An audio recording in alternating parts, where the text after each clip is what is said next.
this week's Three Legs Four Wheels podcast. It's Paul here with Dan, Chris, Lee, and and Statman. hey! Sean Kelly's with us. We've got Sean Kelly here tonight for a little while. We're live on YouTube. To be fair, we've already had him here for a little while. He's already been here for a little while, and we really wish we could tell you some of the things that he said, but we'd probably get sued. Yeah.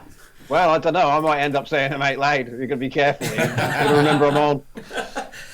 It's all right. We've got fairly lax slander laws on the Isle of... Oh, no, we haven't. No. Right, Chris, you wrote a running order earlier, and I've not got a clue where it is, because if you look at the screen, you can see there's lots of stuff everywhere. Yeah, I mean, just to give everybody who's tuning in on YouTube sort of an idea of what's going on, we don't do this scripted. You know, we don't write things. All I do is I write a little page like that. That's literally it, and then I hand that over to Paul like that, usually before the podcast, and then I take it like this. He finds somewhere to put it, and then we go podcasting. So, what are we doing then, Paul? Shall we go podcasting? Let's go podcasting. Right. Shall we talk about the Chinese Grand Prix then? We can have a go. Who wants to start? Sean, you're the guest. You can go first. What were your opinions on the race as a whole? Well, I thought it was a great race, didn't you? I thought there was a lot of really good proper passing there. You know, it wasn't like cheap DRS stuff. You know, I think it was the real DRS deal. was doing what it was meant to do originally, wasn't it? It was helping, but it wasn't all of the pass. Right, yeah, exactly. It was an aid, but it wasn't a total replacement thereof. And we had some great passing outside of the DRS zones. I mean, Max Verstappen. I mean, he's basically the second coming of Gilles Villeneuve. But there's that, and the great battle between Vettel and Ricciardo, and you notice how the drivers seem to be really up for this right now. The fact that they can push the car so much harder. I think they're getting a great deal more emotionally from the experience. It's not just going around 7 seconds slower than they could be going.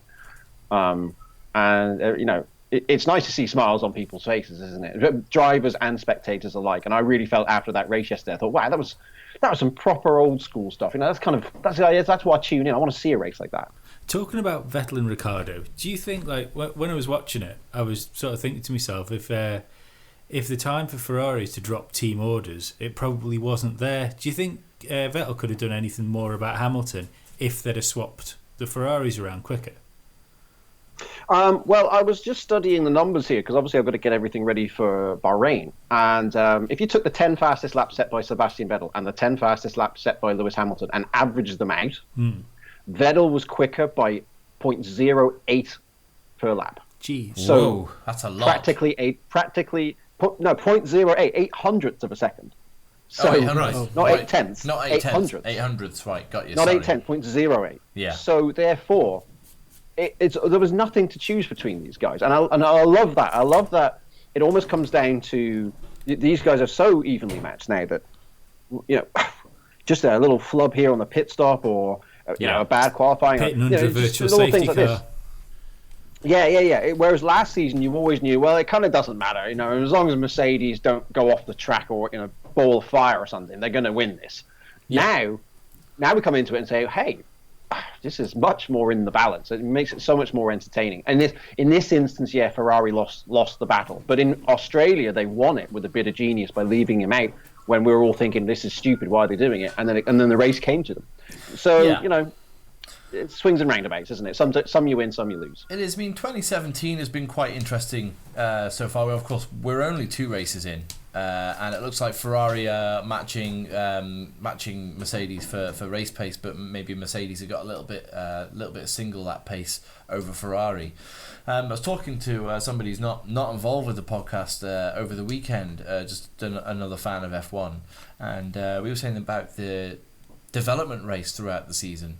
We're getting great racing at the moment on track because everybody's so close.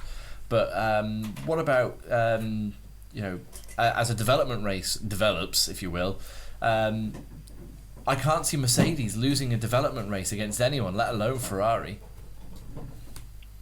Well, I think the first thing we need to highlight is that we haven't had that development rate. We haven't had a proper arms race in Formula One for more than 10 years. No. And I don't think anybody truly knows what the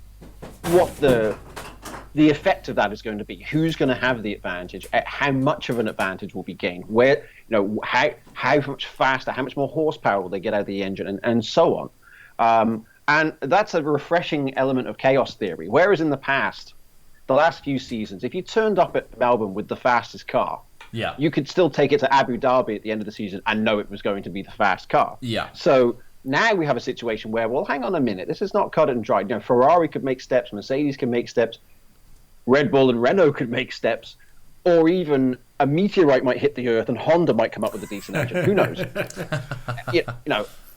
Either way, it's nice that we have that genuine uncertainty back. And I understand that there was the reasons why to keep a lid on development costs and so on. But that's a noble pursuit. But if you're not the guy paying the bills, i.e. people in the stands, you're looking at it and thinking, hey, it's great to think that, okay, Red Bull, they were nibbling at it this weekend, but let's say Renault have a big upgrade coming for Canada and so on, and might change the paradigm, and suddenly Red Bull are on top. Who knows? Yeah. Well, I mean, talking about Honda, I can't quite get my head around whether is that McLaren as bad as people say it is, and Alonso is just doing a super job in it for the last 2 races, or is it better than it was last year, because sort of what Alonso's doing with it would indicate that, and Stoffel, is he not pulling his end of the bargain and essentially making the car look worse than it is? Well, the first thing I would say is that most of the drawback is Honda. Yeah. Not all of it. I wouldn't say it's not as though you could put a Mercedes in that car and suddenly it would win the championship. But I do think McLaren would be at least where Williams are. Yeah. If not ahead of that. But for the engine. In testing, Alonso was only I can't remember the exact amount, but he was so slow down the straight, he was only 2 or 3 miles an hour quicker than the GP2 car. Wow. So that whole thing about us having a GP2 engine almost became true in this winter. And that's just, you're just not, you're not at the races if you're that far off the pace. In the race this weekend, Alonso, I remember hearing in my headset Alonso radioing in to say, I'm the fastest guy in the corners. He was very particular. I'm definitely the fastest guy in the corners. Yeah. And, he made a great early. He was great in the early running, moved up to 6th place and so on. I mean, Alonso does what Alonso does, doesn't he? Yeah. I mean, you just know, rain or shine, he'll drive the nuts off it. And, if it ends up blowing up, well, fine. I mean, it was crap anyway. But that he's not, with the best will in the world, he's not going to do a Nigel Mansell and just pull the car in and say, no, I'm not driving it today. No. McLaren have seen that before from a previous world champion. Yes, they have. But I do think if the car had a better engine, then I think they'd probably be the 4th best team. I think they'd be behind Red Bull, but I think they'd be ahead of Williams. Although Toro Rosso have done a good job. Toro Rosso 4th in the Constructors' Championship. They've never been that high before. They've never finished top 5. Yeah, no, which is great. And that's without Kvyat finishing this race. Yeah. Carlos Sainz, I think I mentioned on Twitter yesterday. I think Carlos Sainz is probably the most underrated driver on the grid right now. And has that great Alonso tendency of, remember, Alonso in his Ferrari, so many times he seemed like, oh, well, he's got no chance. He's qualified way down the grid. It's just quietly getting on with it. Yeah, that's it. Yeah. And then you get an hour into the race, Vettel would come in and make his second pit stop, and suddenly Alonso would be in the lead. And you think, where the hell did that come from? Was I watching a different race? I didn't even see him. And Sainz has that same tendency. Sainz yesterday, I said, confidently predicted on Twitter yesterday, everybody will be on slicks. Don't even worry about it. It seems like a cut and dry thing. Sainz is the only person who takes slicks. Last into turn 1, about 100 meters behind everybody else. And I'm thinking, well, that's why I don't work for the F1 teams. But Sainz was so good that he made my crap strategy work by finishing 7th. So, he started on the wrong tyre, spun, hit the barrier, still finished 7th. That's such an Alonso-like tendency to grind a result out. So bravo, Carlos Sainz. Absolutely. Just talking, just going back to the Toro Rosso thing as well. I mean, I don't know if our listeners will remember the last time you were on, or any of the new info for new listeners that we've picked up since. But you had a presentation, didn't you, on testing, at the end of testing. Is there anything that you picked out in a particular car, or a team from testing that stood out more so than ever before, because a lot of people seem to look at the Toro Rosso design as being incredibly similar to the Mercedes, aesthetically at least. Livery wise, everybody seemed to jump straight on the Toro Rosso bandwagon of wow, it looks great. So yeah, was there any team in particular that sort of stood out in testing to you from your presentation that you did? Well, I think just going back to the Toro Rosso, when the covers came off that and everybody fawned over it, I just thought, wow, people go crazy when they moderately change a livery, don't they? I mean, they've like changed one shade on it and everybody goes nuts. I still think the Mercedes is the best looking car out there. I just think that it's got a few sharp edges to it, but I still love the colors. Anyway, Toro Rosso was affected by reliability problems in pre-season. You are right, the car does look, if you painted both cars the same color, the Mercedes and the Toro Rosso do look remarkably similar aerodynamically, but clearly they're lacking in other areas. The engine's obviously different. Maybe, just the moderate areas of mechanical grip and so on, maybe even the rigidity of the chassis, so on. Toro Rosso actually weren't that... I didn't think that Toro Rosso were going to be this quick. I'd concentrated, for obvious reasons, on the Ferrari-Mercedes battle and highlighted that in pre-season, Ferrari did look for real. Although, what had happened was that the last couple of years, Ferrari, Winter World Champions as they are, they won the Winter World Championship in 2015, won the Winter World Championship in 2016, had their asses handed to them at the racetrack. Yeah. In 2017, they did it again, but with the caveat that this time that they were on similar tires, and it just looked more genuine to the seasoned observer. And I imagine most people who are listening to this are seasoned observers. So you're not going to have too many casual fans listening to this podcast. So I think we can all assume we know the lay of the land when it comes to pre-season and how that can be very deceiving. And yeah, I did say, they look more real, but I would still tip Mercedes. I think Mercedes still have, and we've seen this in qualifying, they still have that sort of overdrive that they can engage when they need to really throw caution to the wind. Yeah, well, one of them does. I know. I would say the jury's out on Bottas. He would have had a much better race yesterday had he not had that spin warming his tyres up.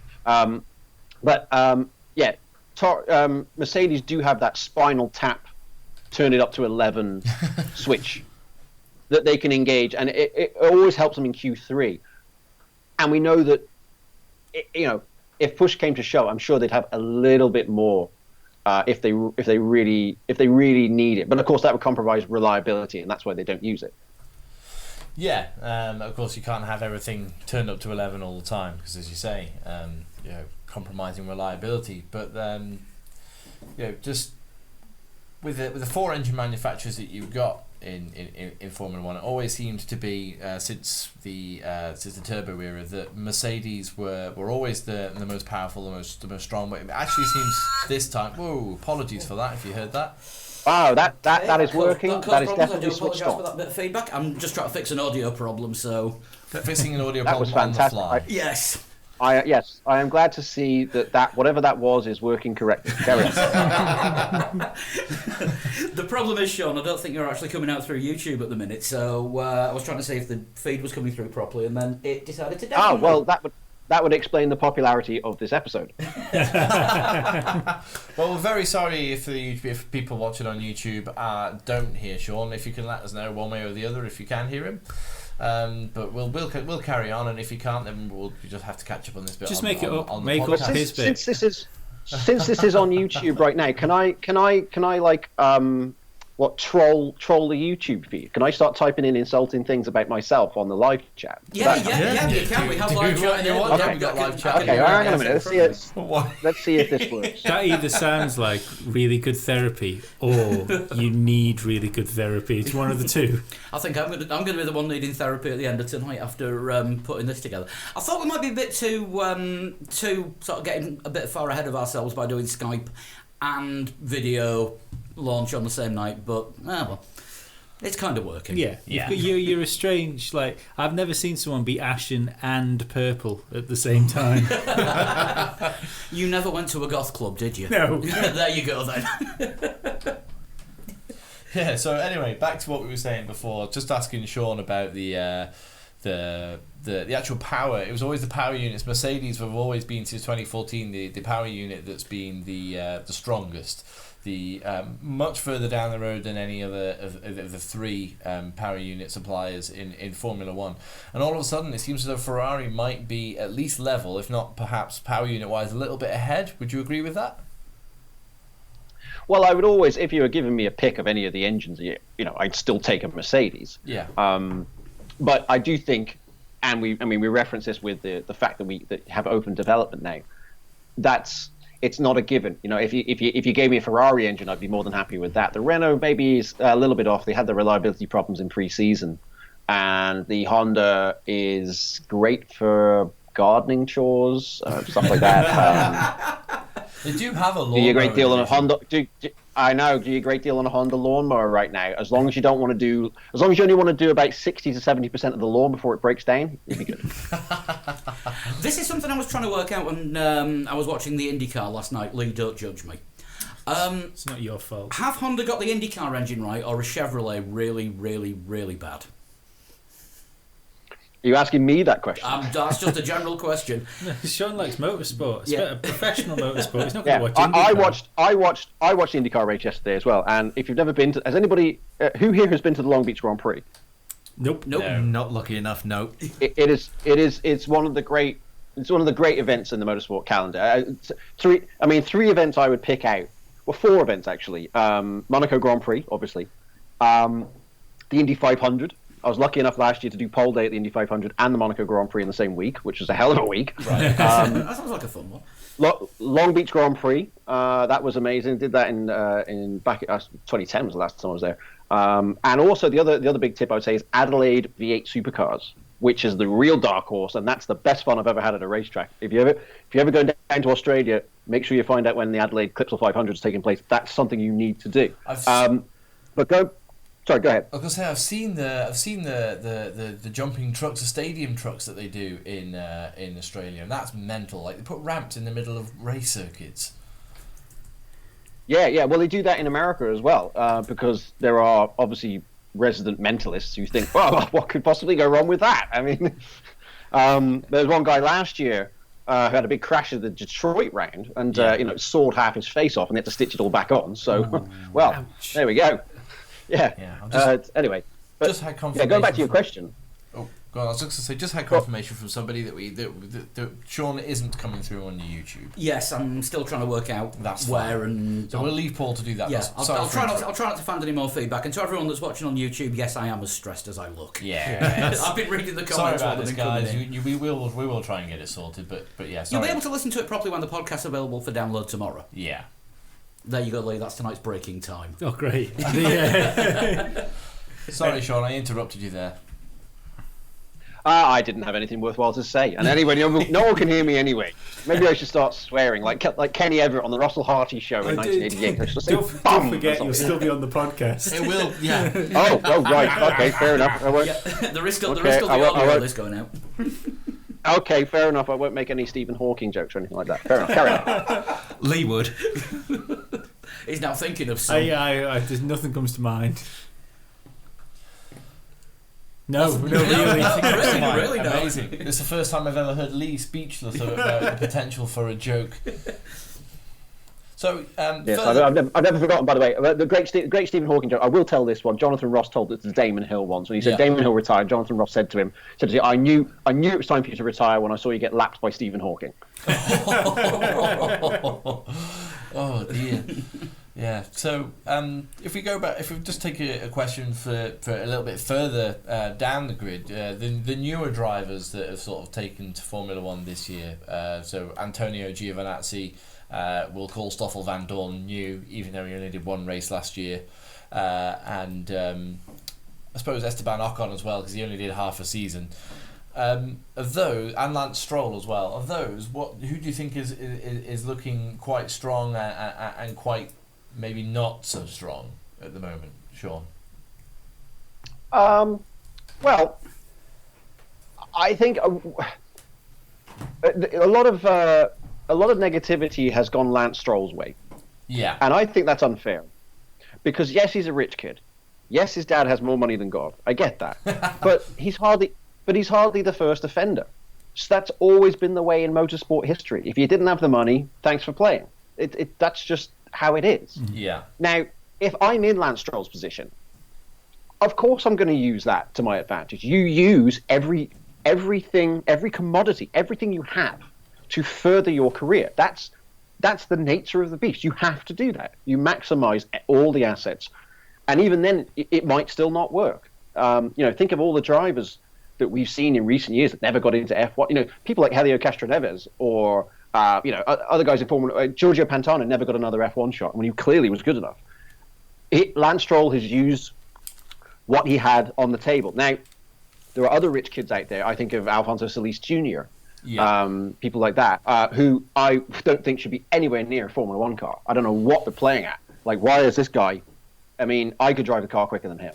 Now, in Lance Stroll's case, I would say European Formula 3 champion. Here's a couple of guys who didn't win the F3 championship: Carlos Sainz, Max Verstappen. Well, hang on a minute. Lance Stroll's done the business in European F3. Yeah. Now, I know he's got loads of money, but that doesn't make him drive the car quicker. Money didn't make him win. So let's, everybody's coming down on him, and obviously yesterday he was out on the first lap. But I would say that, let's calm down a bit here. I think Lance Stroll, I tell you what, the lap that Lance Stroll did in Q1, I know that doesn't count towards the grid, but it was a storming lap, and he didn't replicate it in Q3, but he definitely showed that there's more than, he's more than this half-arsed rich kid. He's definitely something worth taking a look at. Yeah. He's done the fewest laps of anybody, fewest racing laps of the season so far, so we really can't pass judgment. As regards the other guys, Stoffel Vandoorne was the greatest GP2 driver I've ever seen, and like Alonso, his career is kind of in a holding pattern until he works out either A, how McLaren can get a different engine, or B, how he can get out of McLaren. Yeah. Did you not what else expect him have we to be got? closer to Alonso, though? I don't know. I haven't seen enough to form a full opinion yet, because McLaren's. It's not like Mercedes with Bottas and Hamilton, for instance, where they had a clean and green pre-season, did all the running in the world that they wanted to do. In the case of McLaren, they were so disrupted in pre-season that there are many things that they're probably still doing at the track now in practice that they wanted to do in the pre-season, but they haven't got around to it. Yeah. So they're still chasing their tail a bit. If they'd had a clean pre-season, and then we could more fairly judge Vandoorne against Alonso. Alonso's probably got the big advantage of experience, and God knows he's got plenty of experience of dealing with this mess. Vandoorne has stepped into an environment where he's always been among the front runners. This is the first time Vandoorne's been in an environment where he is not that, and that's an acquired taste, as Jenson Button found out in 2001 at Benetton. Yeah. If he weathers this storm, and I think he will, because Vandoorne is serious talent, he will become a better driver.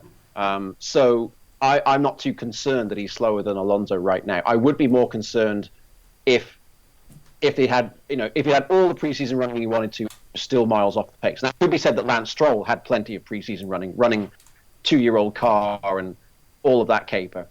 But as I said, there are signs that he is seriously talented, and he arrives with a resume that suggests he's seriously talented. He's not just some have-a-go hero with loads of money. Do you think there's a chance that because you've got Stoffel and Alonso in the same team, if they are behind on loads of stuff, that Alonso might be getting the best version of a Formula One car they can put on the grid? Yeah, I think that's certainly possible. And you've got to, looking at it from McLaren's perspective, you think, well, if Alonso leaves, who on earth is going to come to us?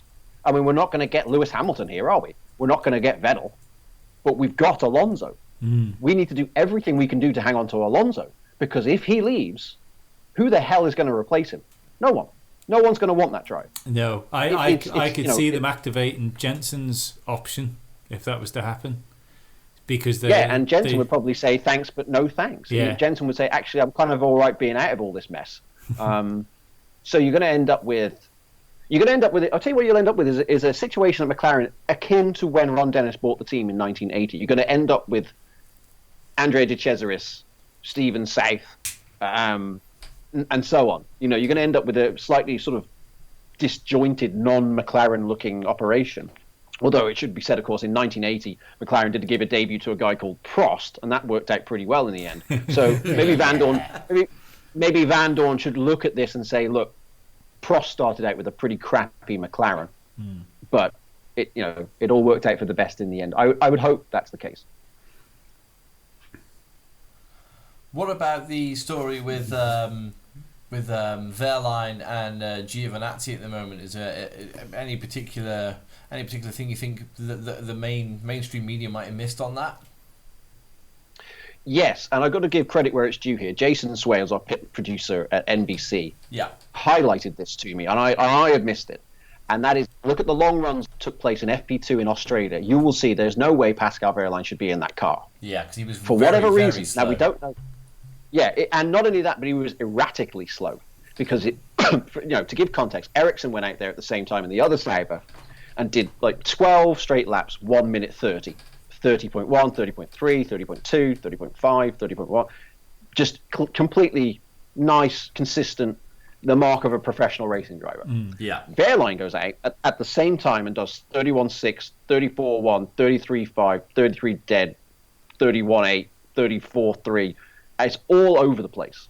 My personal belief based upon that is that Sauber have probably gone to Wehrlein and said, look, we're going to have to take you out of the car. We can't have you out there lapping 3 seconds a lap slower than Marcus. We're here to win points. This is the start of the season. This is our best chance for points right now. With a year-old engine that's not going to get any development, we're just going to go backwards as this season goes on. We have to move now. Let's put Giovinazzi in the car. And I think until Wehrlein regains full fitness, they're not going to want to change it. I'm expecting Giovinazzi to be in the car in Bahrain as well. And you can understand Sauber's point of view. Equally, I don't know if there is anything more to the Wehrlein story beyond simply that. I don't know. We've speculated ourselves. Yeah. But I suspect simply that it's just that simply can't hang on to the car. What we don't know is that is it a matter of there's something fundamentally wrong with his fitness? Is he injured as opposed to being simply unfit? I'm not injured, but I'm not fit enough to drive a Formula One car right now. And if Wehrlein might be in the club with me, so to speak, he might need to get that fitness back. And that's perfectly acceptable, given the context of his accident and so on. None of us, I don't think any of us sitting here are doctors. No, and not at all. If a doctor says, we're not going to argue with the doctor, are we? And realistically, for all we know, sort of making up ideas of why he's not in the car, it could be something on a personal level. He might be sick, for instance. Then we don't know, and it's nothing like that's been made public yet. It could be. I never go for the grassy knoll conspiracy theories. There's usually a reasonable explanation. But I would say that yeah, Lee's our resident tinfoil hat wearer. The fact, sorry, there's a train going past outside. I don't know if you can hear that. Yeah. Can you? Yes. Okay. Yeah. It sounds People like a watching train YouTube spotted. won't be able to hear that, but that's fine. They can just wait until. Fair enough. Okay. Well, we'll edit that out. Pretend that didn't happen. Here's my pickup point. In through. Now, what was I going to say? I don't go for grassy knoll conspiracy. I don't go for grassy knoll conspiracy theories, but I would say that the hypothetical scenario that I'm offering to you is perfectly feasible from the perspective of the team and the driver. Yeah. Wehrlein would have said, look, I really want to drive. And Sauber might have said, I'm sorry, son, we can't have this. If we score, remember Australia 2015? Felipe Nasr was 5th in that race. That was their best result. That's the best result Sauber have had since 2013. One race. So, Sauber have got to look at it from the perspective of, hey, in this one race, we might score a better result than we get in the rest of the season. It might put us 8th or 9th in the Constructors' Championship. That's millions of dollars that we don't have. Put Giovinazzi in there and hope for the best, because all we need to do in this situation is be running at the end. It doesn't matter that Giovinazzi is a half second a lap slower than Ericsson or whatever, and as it turns out, he wasn't. But if they're thinking to themselves, Wehrlein is going to fall off the track because he simply can't hang on to the car, you've got to pull him out of there. For Wehrlein as well, considering the support he's had from Mercedes. Last year, for instance, if you were to do a list of Formula One drivers that you thought were best to worst, Ericsson's probably going to be somewhere near the bottom of it. And if he was 3 seconds a lap slower than Ericsson, it's not going to do his reputation any good, is it? It won't, and I guess it's good for him that the wider media did not pick up on that statistical anomaly. But how the mighty fall? I mean, last November, we're sitting in a situation where Pascal Wehrlein might be a Mercedes driver in 2017. Yeah. And instead, he's ended up on the sidelines at the bottom team, Sauber. Actually, you know what? I stand corrected. Sauber are not last. McLaren are last. But Sauber were slowest in pre-season. So Wehrlein must have been thinking to himself, wow, the wheels came off this pretty quick. I thought it was a shoe-in a Mercedes. I was going to be winning the World Championship next year, you know. And he's ended up, he can't even get a drive at Sauber. Just imagine if he had got the Mercedes drive. Yeah, who would Mercedes? And we had this situation now in like the top team. Yeah, it would have been answer voicemail for Nico Rosberg. Nico, have you still got your helmet? I could just step in. Just. I think he's had his helmet all made into trophies because you never see him without one these days. I did quite enjoy that radio message at the Chinese Grand Prix. Was it Tony Ross, the Mercedes engineer, who called Valtteri Nico by accident? That I did find that quite comedic, actually. Yeah, that did get a bit awkward, didn't it? Yeah. And then Hamilton, when Verstappen went up to second place, they told Hamilton that he was being chased by Verne. Oh, Verne. Because they hadn't thought, they saw VER on the timing and score and thought, oh, it's Jean-Eric Verne. Without thinking about it, they said Verne is in second, and then they went, no, wait, it's Verstappen in second. Oh God, because of course they changed his prefix on the screen to VER from VES, because but it could have been worse. Yeah. They could have referred to Bottas as Barrichello. Well, I'll take it. Spare a thought for us back in 2006 when we had Frank Montagny, Juan Pablo Montoya, and Tiago Montero all on the grid. Yes. We had Moy, Mon, and Mog. Oh God, yeah, I suppose so. But yeah, Felipe Nasr and Felipe Massa must have caused a few headaches as well last season for you. I'm convinced that there's a limerick there. There must be a Brazilian limerick involving Felipe Nasr and Felipe Massa. I'm sure there was. So, how we get on with that audio thing there? I don't think it's going to happen, so people are just going to have to listen to everything that Sean says on the podcast that they'll be able to download. Really sorry, YouTubers, but that's just the way it is. Yes. Probably best. We'll slap it on the Patreon and we'll hide you behind a paywall. Nice one. Oh, we're still going to do the Patreon show tonight as well, haven't we? We have. Normally we would do that before the podcast, but today we've just so much time setting up everything here that hampered. We kind of forgot. Yeah. Well, I didn't forget. All I know is cables, because just look at all these and switch camera feeds, all that side as well. Chris, wave your arm about in a game show model kind of style. It looks a bit like Mad Max when they were building the car. I strongly suspect the room you're in looks astonishingly similar to McLaren's entire pre-season. No. I would say much more successful. Yeah. We haven't got a with an you have got the car on the track, so to speak, so that is a plus. Yes, yeah, we have. Yeah, the car's on the track and it's running. Hang on, where does this cable go? Don't make me tell you. I'm not plugging anything else in tonight. Somebody say something. I've been kind of half zoning out and trying to patch things together. And what's it saying? Your list, Paul? I don't know. Paul's got the list over here. I don't know what to put the list. Basically, we're looking at Chinese Grand Prix review. Basically, looking back at the Chinese Grand Prix. Sean, you mentioned. I honestly thought you were going to say you were looking at a Chinese menu, which I thought would have, at this stage might have been more successful. But we've there is the list. Yeah, we were talking about the Chinese Grand Prix before, and you're saying about there were a lot of proper passes before we digressed into sort of how the season's progressing after two races. Daniel Ricciardo, even though he was unlucky to finish behind Max Verstappen, didn't make the podium. Said he enjoyed that battle he had with Sebastian Vettel. He said he was smiling whilst driving the car when they banged wheels. Do you think maybe more of a contact sport would be like old school Formula One? That's what the drivers want, isn't it? Absolutely, and I would say, if Daniel Ricciardo smiles, it can be seen from outer space, so that's a good thing.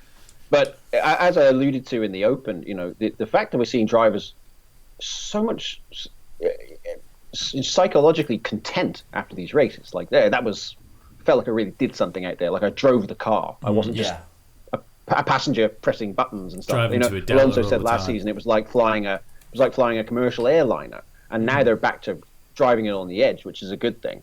There were 32, according to Forex, the indispensable guide to Formula One stats. 32 passes yesterday. That's a 1,500% increase on what we had in Australia. But so much it felt like they were worth. They weren't just meaningless DRS button overtake passes. Last year there was 100 and something, weren't there? If I remember right. For 128, which is a nice number. It's not the biggest we've ever had, but it is, do you remember last year's Chinese Grand Prix and thought, oh wow, that was the race? I don't think anybody does. No. It's down to the quality of the pass. You don't feel like when you watch Verstappen go around the outside of Kimi Raikkonen, or Ricciardo and Vettel, bumping and boring as they're wheel to wheel, and that's so much more visceral experience because you think they've really, really had to earn that. They didn't just press a button and go past. And I get so much more out of that. There is definitely it's quality rather than quantity, isn't it? And yesterday, as I said, there were only, quote unquote, only 32 passes, but it felt like we had a real motor race, and I love that. Yeah. It seems as though most of the passes were not in DRS zones. To me, anyway, it might just be the almost certainly was the television edit that we get in the world feed. But it seemed as though most of the overtaking happened into that turn 6, that tight right hairpin, which isn't at the end of a DRS zone.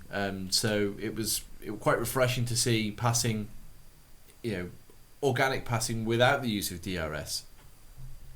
Absolutely, and I think Herman Tilke takes a lot of flack, but you have to say he does design tracks where you can pass. That part is indisputably true. Any track that Tilke has ever done from scratch, and I'm not counting like Baku or places like that where you're dictated by the surroundings. Any track that he's designed from scratch is naturally inclined for good racing, and China has those little nooks and crannies where you can mug someone.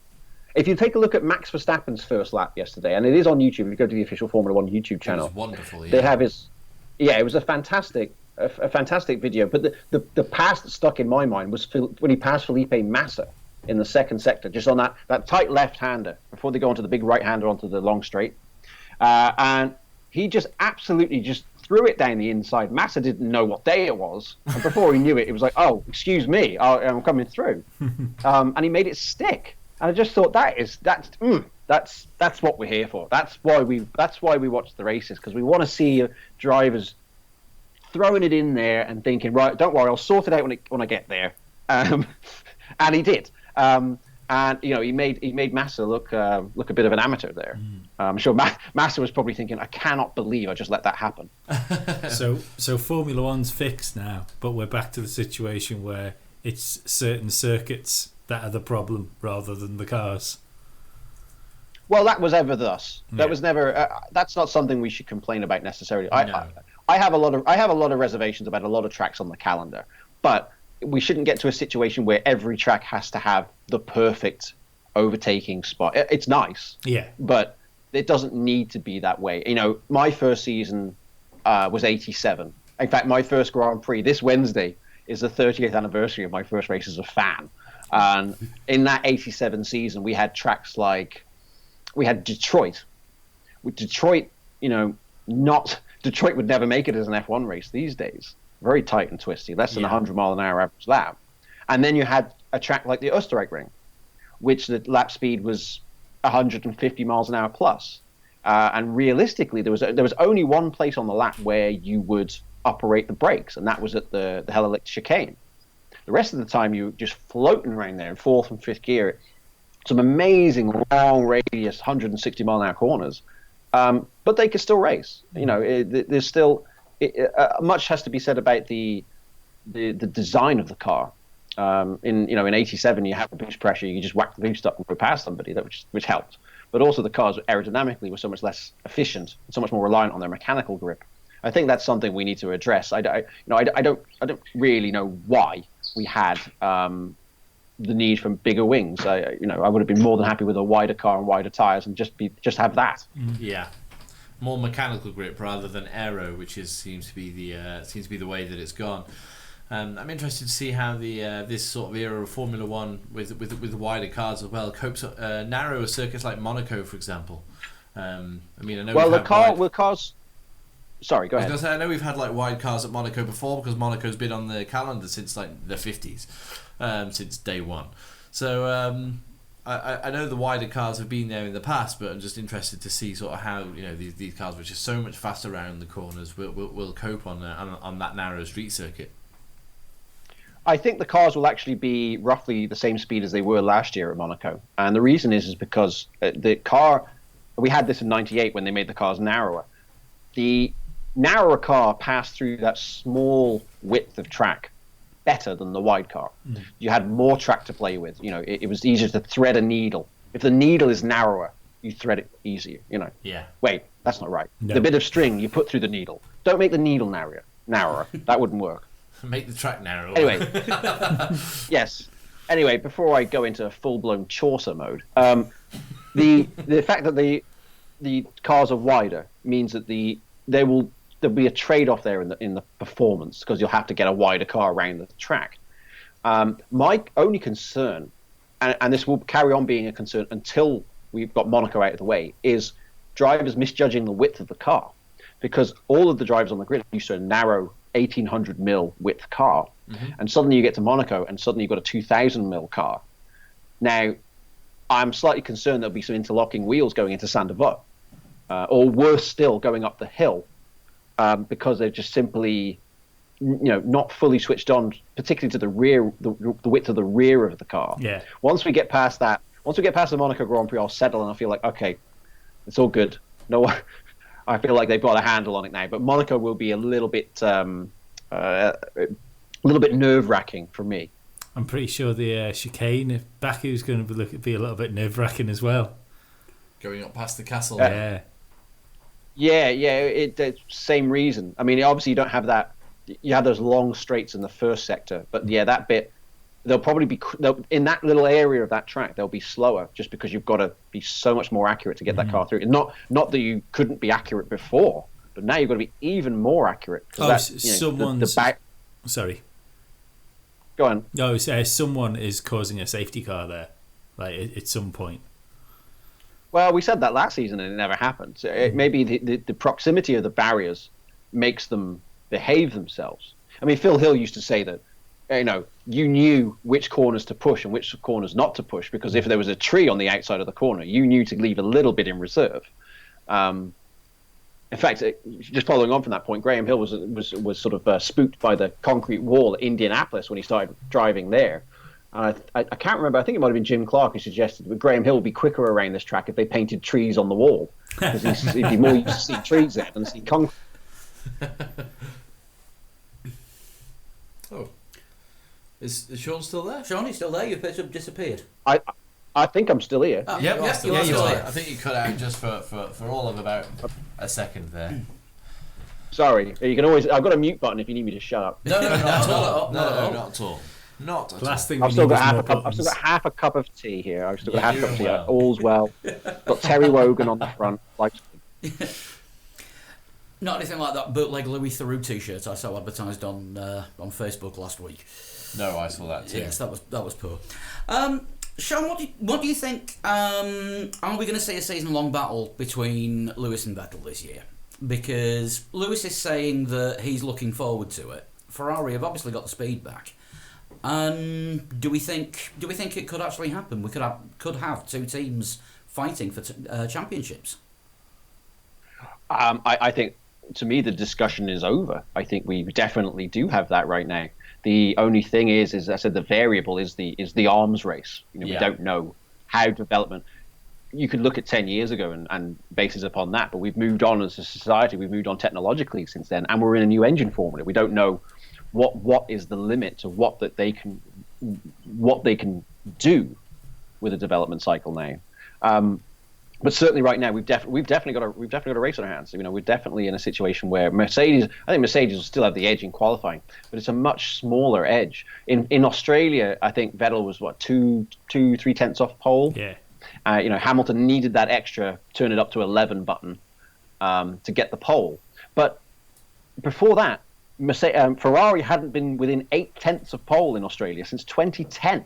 Wow. So that tells you on its own that Ferrari almost certainly are here to stay in 2017, and we've got ourselves a championship, which is nice because it's all well and good having Rosberg versus Hamilton, but it's even more fun when it's 2 different teams. I think. Yeah. It just adds so much more to the narrative, because then you've also got 2 different. You've got 2 different teams, which means you've got 4 different drivers, because you've got 2 other drivers in at least a support role, and sometimes as a championship interloper in their own right. Do you think that Mercedes having Ellison, because he must have a fair idea at what's going to be coming down the pipeline for Ferrari? Do you think he could be key in the arms race? Well, I mean, Allison's a chassis guy. It's certainly possible. We have new regs, and obviously there's a lot to get out of the new chassis as well. What I would say is that Ferrari have made a tendency of getting rid of guys who have been very good to them. I think in 2014, Marco Mattiacci took over, and he was only the team principal at Ferrari for a very short period of time. They got rid of him and put Arriva Bene in. Yeah. And as soon as Arriva Bene arrived, Vettel's winning Malaysia, and you're thinking, oh well, look at that, the Midas touch. When really, it's not like, what was Matty actually sitting in the office like smoking cigarettes and having, just like playing solitaire? I don't think so. There must have been a management restructuring there that took place under Mattiacci's watch. And now here we have a situation in 2017 where, James Allison's been pushed aside because they had a questionable period. And now suddenly they're a lot better. Sometimes I want it Ferrari sometimes can be a little bit too trigger happy, but we'll see how that plays out. If next year's Mercedes is back to like 2015, 2016 pomp, then we'll give James Allison a big pat on the back. The big winner in this whole thing was Williams, of course, who got Paddy Lowe. And success, where Paddy Lowe goes, success tends to follow. And I think we'd all love Williams to be back in the mix, wouldn't we? I think such a great story. I think with Paddy Lowe and the Lance Stroll money coming in, they might be well set up for next year. Yeah, well, they've consolidated. They were in the doldrums for years, and then finished third in the Constructors' Championship 2014. Replicated that in 2015. First team ever to finish in the top 3 in the Constructors' Championship in consecutive seasons without winning any races. Last season they slipped to 5th, but that's still top 5 constructors' money 3 years running. So certainly they're financially secure. They have Paddy Lowe. They have the Stroll money. So, you could say Lawrence Stroll is the credit card at that team right now. There's a lot of promising signs at Williams, and it is, by the way, Sunday, Bahrain race day, and Sunday is Frank Williams' birthday. So remember to send him a card. Yeah, we will do. We'll send an e-card. we won't send a greetings video. We know how these things go. I send him a martini. Oh, that could be blogging drinks on Sunday afternoon. Yes. When we're doing the live blog, we may have martinis. I'll have tea. Sean, thank you for great insight tonight, as always, and it's always great when you come on the show. We can't thank you enough. Do you want to stick around for a feature that we've got on here called Who's a Total Shunt, which involves am I in it? Great Formula One knowledge, so you might be able to help us out. You can be in it.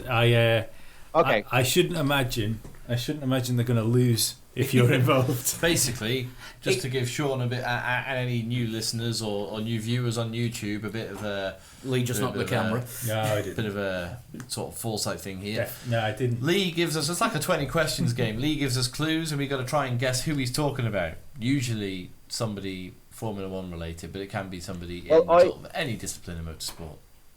I definitely want to stick around for this because no one ever tests me. And one of the great the thing is, let's be clear about this. I am basically that guy in the pub who thinks he knows everything he's talking about and shouts at the TV at the commentators. Why aren't they saying this? Why aren't they saying that? The only difference is the commentators can hear me. That's the only difference between me and that guy in the bar, right? Who thinks he knows what he's talking about. That's it. So whenever anybody tests me, it's exceedingly rare because I'm always so immersed in all this professional stuff with stats that you never actually get to the point where you just sit down and almost in a pub quiz type way and say, oh, well, what was the name of the model of McLaren that won McLaren's first Formula One race? Yeah. No one ever asked me those questions, and I love when they do. And you corrected me brilliantly. Well, not correcting me as such, but when I asked about the F92A recently on Twitter about it being double chassis, and he was no, it's a double floor one. I was like, yes, that's right. Had the two double floor Ferraris that they had in the early 90s, which, let's be honest, were terrible. Right, just want to say. Well, yes, they were. They're aesthetically very pleasing, but not very pleasing on the timekeeper. No, not at all. Just want to say to everyone watching on YouTube, yes, of course you can join in. I'm watching the comments to see if anyone gets any guesses. Yes, please do join in with Total Shunt. We've got Sean here. Sean, what's your favourite band, would you say, at the moment? My favourite band at the moment? Yeah. My favourite band of all time is U2, because I'm a shameless capitalist. But favourite band at the moment? God, I don't know. Have you not been listening to anyone a lot in particular, or? Well, because I'm down with the kids, I spent a lot of yesterday listening to T-Rex. Does that count? Yeah, we'll go with that. We'll go with that. I've got a guitar here. And I tend to play the intro to this feature of the podcast with a parody song usually. So we'll do the Who's a Total Shunt intro in the style of T-Rex. Different to Jay-Z last week. Jay-Z, because it was our 99th episode. We've got 99 episodes, but Who's a Total Shunt. So yeah. So here we go.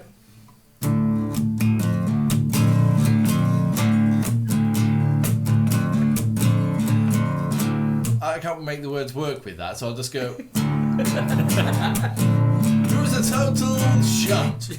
There we go. Hey. That'll do. No, That just made all that engineering problems you had for the hour before we went on the air worthwhile. That was amazing. Yeah, that'll do.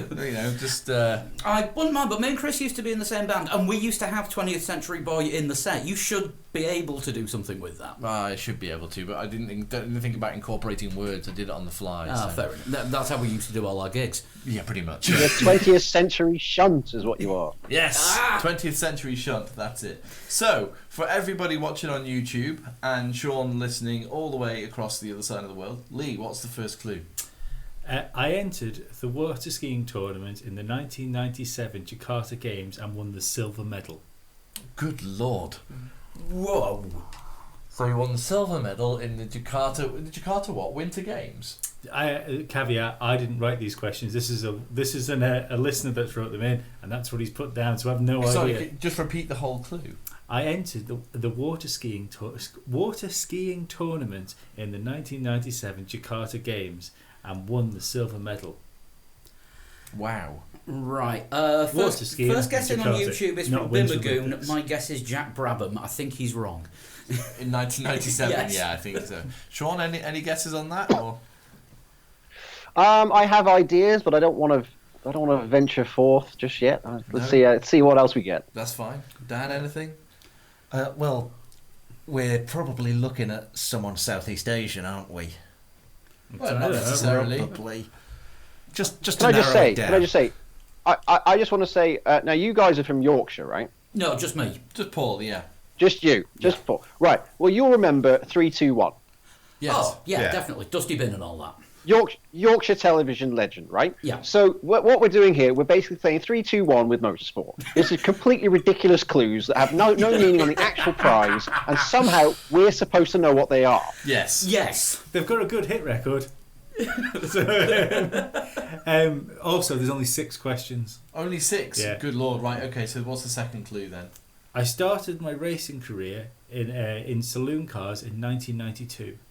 A saloon car racer in 1992. So we're looking at maybe somebody, well, saloon cars, what, like a touring car racer, do we think? Or... Well, no, because... Just so we know, is this a former Grand Prix driver? I'm not allowed to clarify that. That's It's a For driver. God's sake, it could be anybody. It could be bloody, it could be fucking John Major or somebody like that. I mean, Welcome to the game, Sean. Yeah, welcome that's- to our world. He got us with Mario last month. I can tell you, I'm not John Major. okay, thanks for that, Ted Rogers. I'm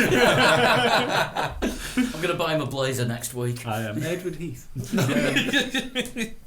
Right, so all right, but we're not going to get it from that saloon car driver in 1992. So possibly touring cars were saloons, weren't they, back then? Yes. Yeah. Yeah. Before the Oh no, hatchbacks. saloon cars are a different thing. Saloon cars are broader base. I mean, that could be just stock. It could be stock cars, yeah. Yeah, it could be anything. Yeah. I competed in 2 seasons of Formula 3 in 1998 and 1999. So okay. So, if he got to Formula One, we'd probably be looking at early 2000s. Yeah. Alex Young, possibly. Yeah, that's what I was going to say. Yeah, that was also going to be Sean's guess. Mm. Alex Young. We'll hold off on a definitive guess until we've had all 6 Well, clues, I think, tonight. Yeah. Yeah, we don't have to give one now, do we? After 3? No. We'll hold off on Alex Young for now then. Yeah. Yeah, Right. well- Okay. well- Go on. I made my Formula 1 debut at the Italian Grand Prix in 2001. There you go. It's Sean. Alex Young. It's Alex. It's Young. Alex Young. I'm Alex Do- Young. does that mean I've actually got one for the first time? I said it before Sean did. Yeah, you can I have would say the only other person it could possibly be is Thomas Enger, and I don't think it's him. it. No, it's not. No, it's Alex Young. So yeah, there you go. That's where you acknowledge. 100th show, it's a landmark. I got one right. Yes. Yeah, you only needed a professional sports analyst for Formula 1. You didn't say we couldn't use cribbing help. That's where expert knowledge of yours, Sean, really comes into play. I mean, Alex Young. Are we? Am I allowed to pose questions of my own then? Oh, Yeah. Oh, yeah. Yes. Who's a total Sean? Well, many have said that to me. Go on then. Yeah. How about this? I did a show. I did a presentation in San Francisco a few years ago. Yeah. And at the end of it, they did this thing called Stump the Stat Man. They said, ask him anything. Ask him any statistical question. As long as there's, don't ask him something ridiculous that no human would know without looking it up. Like, don't ask him who was 5th in the 1953 French Grand Prix. Something that someone Or who has got a a water chance skiing of medal. knowing. Yes, indeed. And one of the questions always stuck with me, and I thought it was brilliant. And it was, name, and we just mentioned Alex Young and Thomas Enger. There's 2 answers to this question. Name all the drivers that have ever competed in Formula One who are the only driver to come from that country. Now, Alex Young and Thomas Enger from Malaysia and the Czech Republic are 2, right? Pastor Maldonado. Is he the only Venezuelan? Nope. Oh right. Okay. Nico He was beaten to the Rosberg. punch by Johnny Cecotto. Nico Rosberg's from parts unknown. Yeah. Nico Rosberg's from all of the countries in the world. And Pascal Wehrlein doesn't count, even though he has a passport from Mauritius. Yeah. Okay. Zolt Baumgartner, Yes, he was one. Hungarian, I think. Yeah. Yes, very good. Um,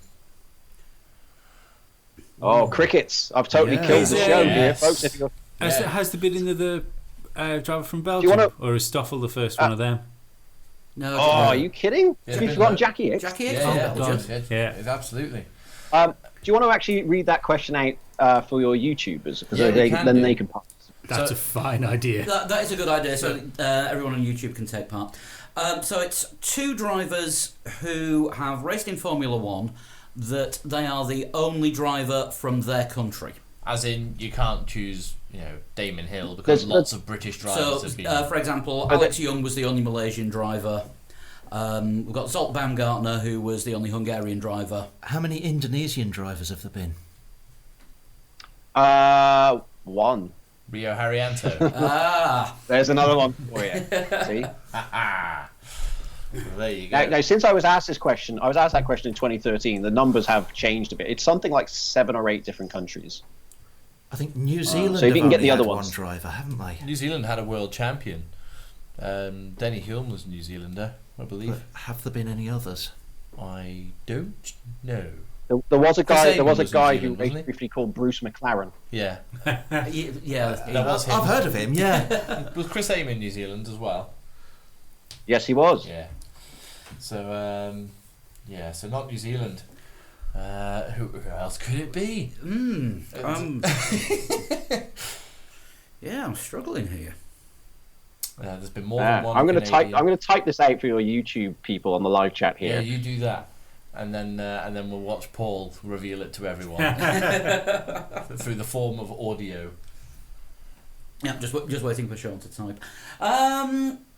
Right. So, who else have we possibly got? We're right now. We've got Alex Young. We've got hang on a Thomas second. Enger. Just before you type it out, have we had any other drivers from South Africa other than your world champion man? Other than Jody Scheckter? Yes. Oh yes, of course we did. Back in the days at Kyle Army and East London, we used to have all the local heroes enter that race. Right. Okay. Yeah, of course, that was the days of the Just Enter Your Home Grand Prix. Right. Okay. And also Jody Schecter's older brother Ian Scheckter was a Formula One driver as well. Now you learn something new every day. So if you typed out that answer there, Sean, is it on the YouTube chat? I've typed out the question. I'm not typing out the answer. It's up to you guys to give you the bloody answer. Okay. I'm doing heavy lifting over it. All right. Okay. Fine.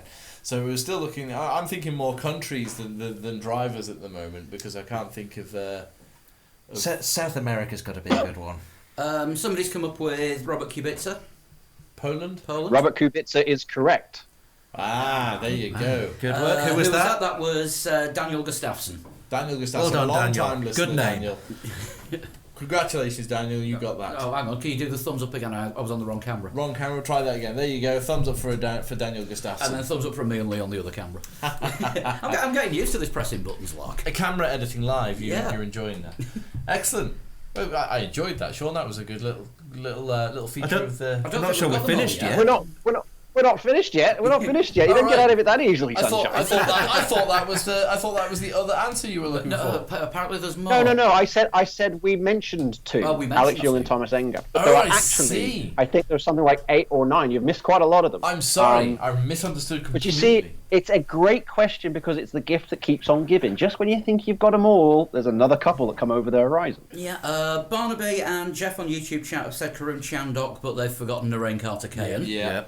Most people Indeed they forgot have. on Rain Carter-Cayan. That is true.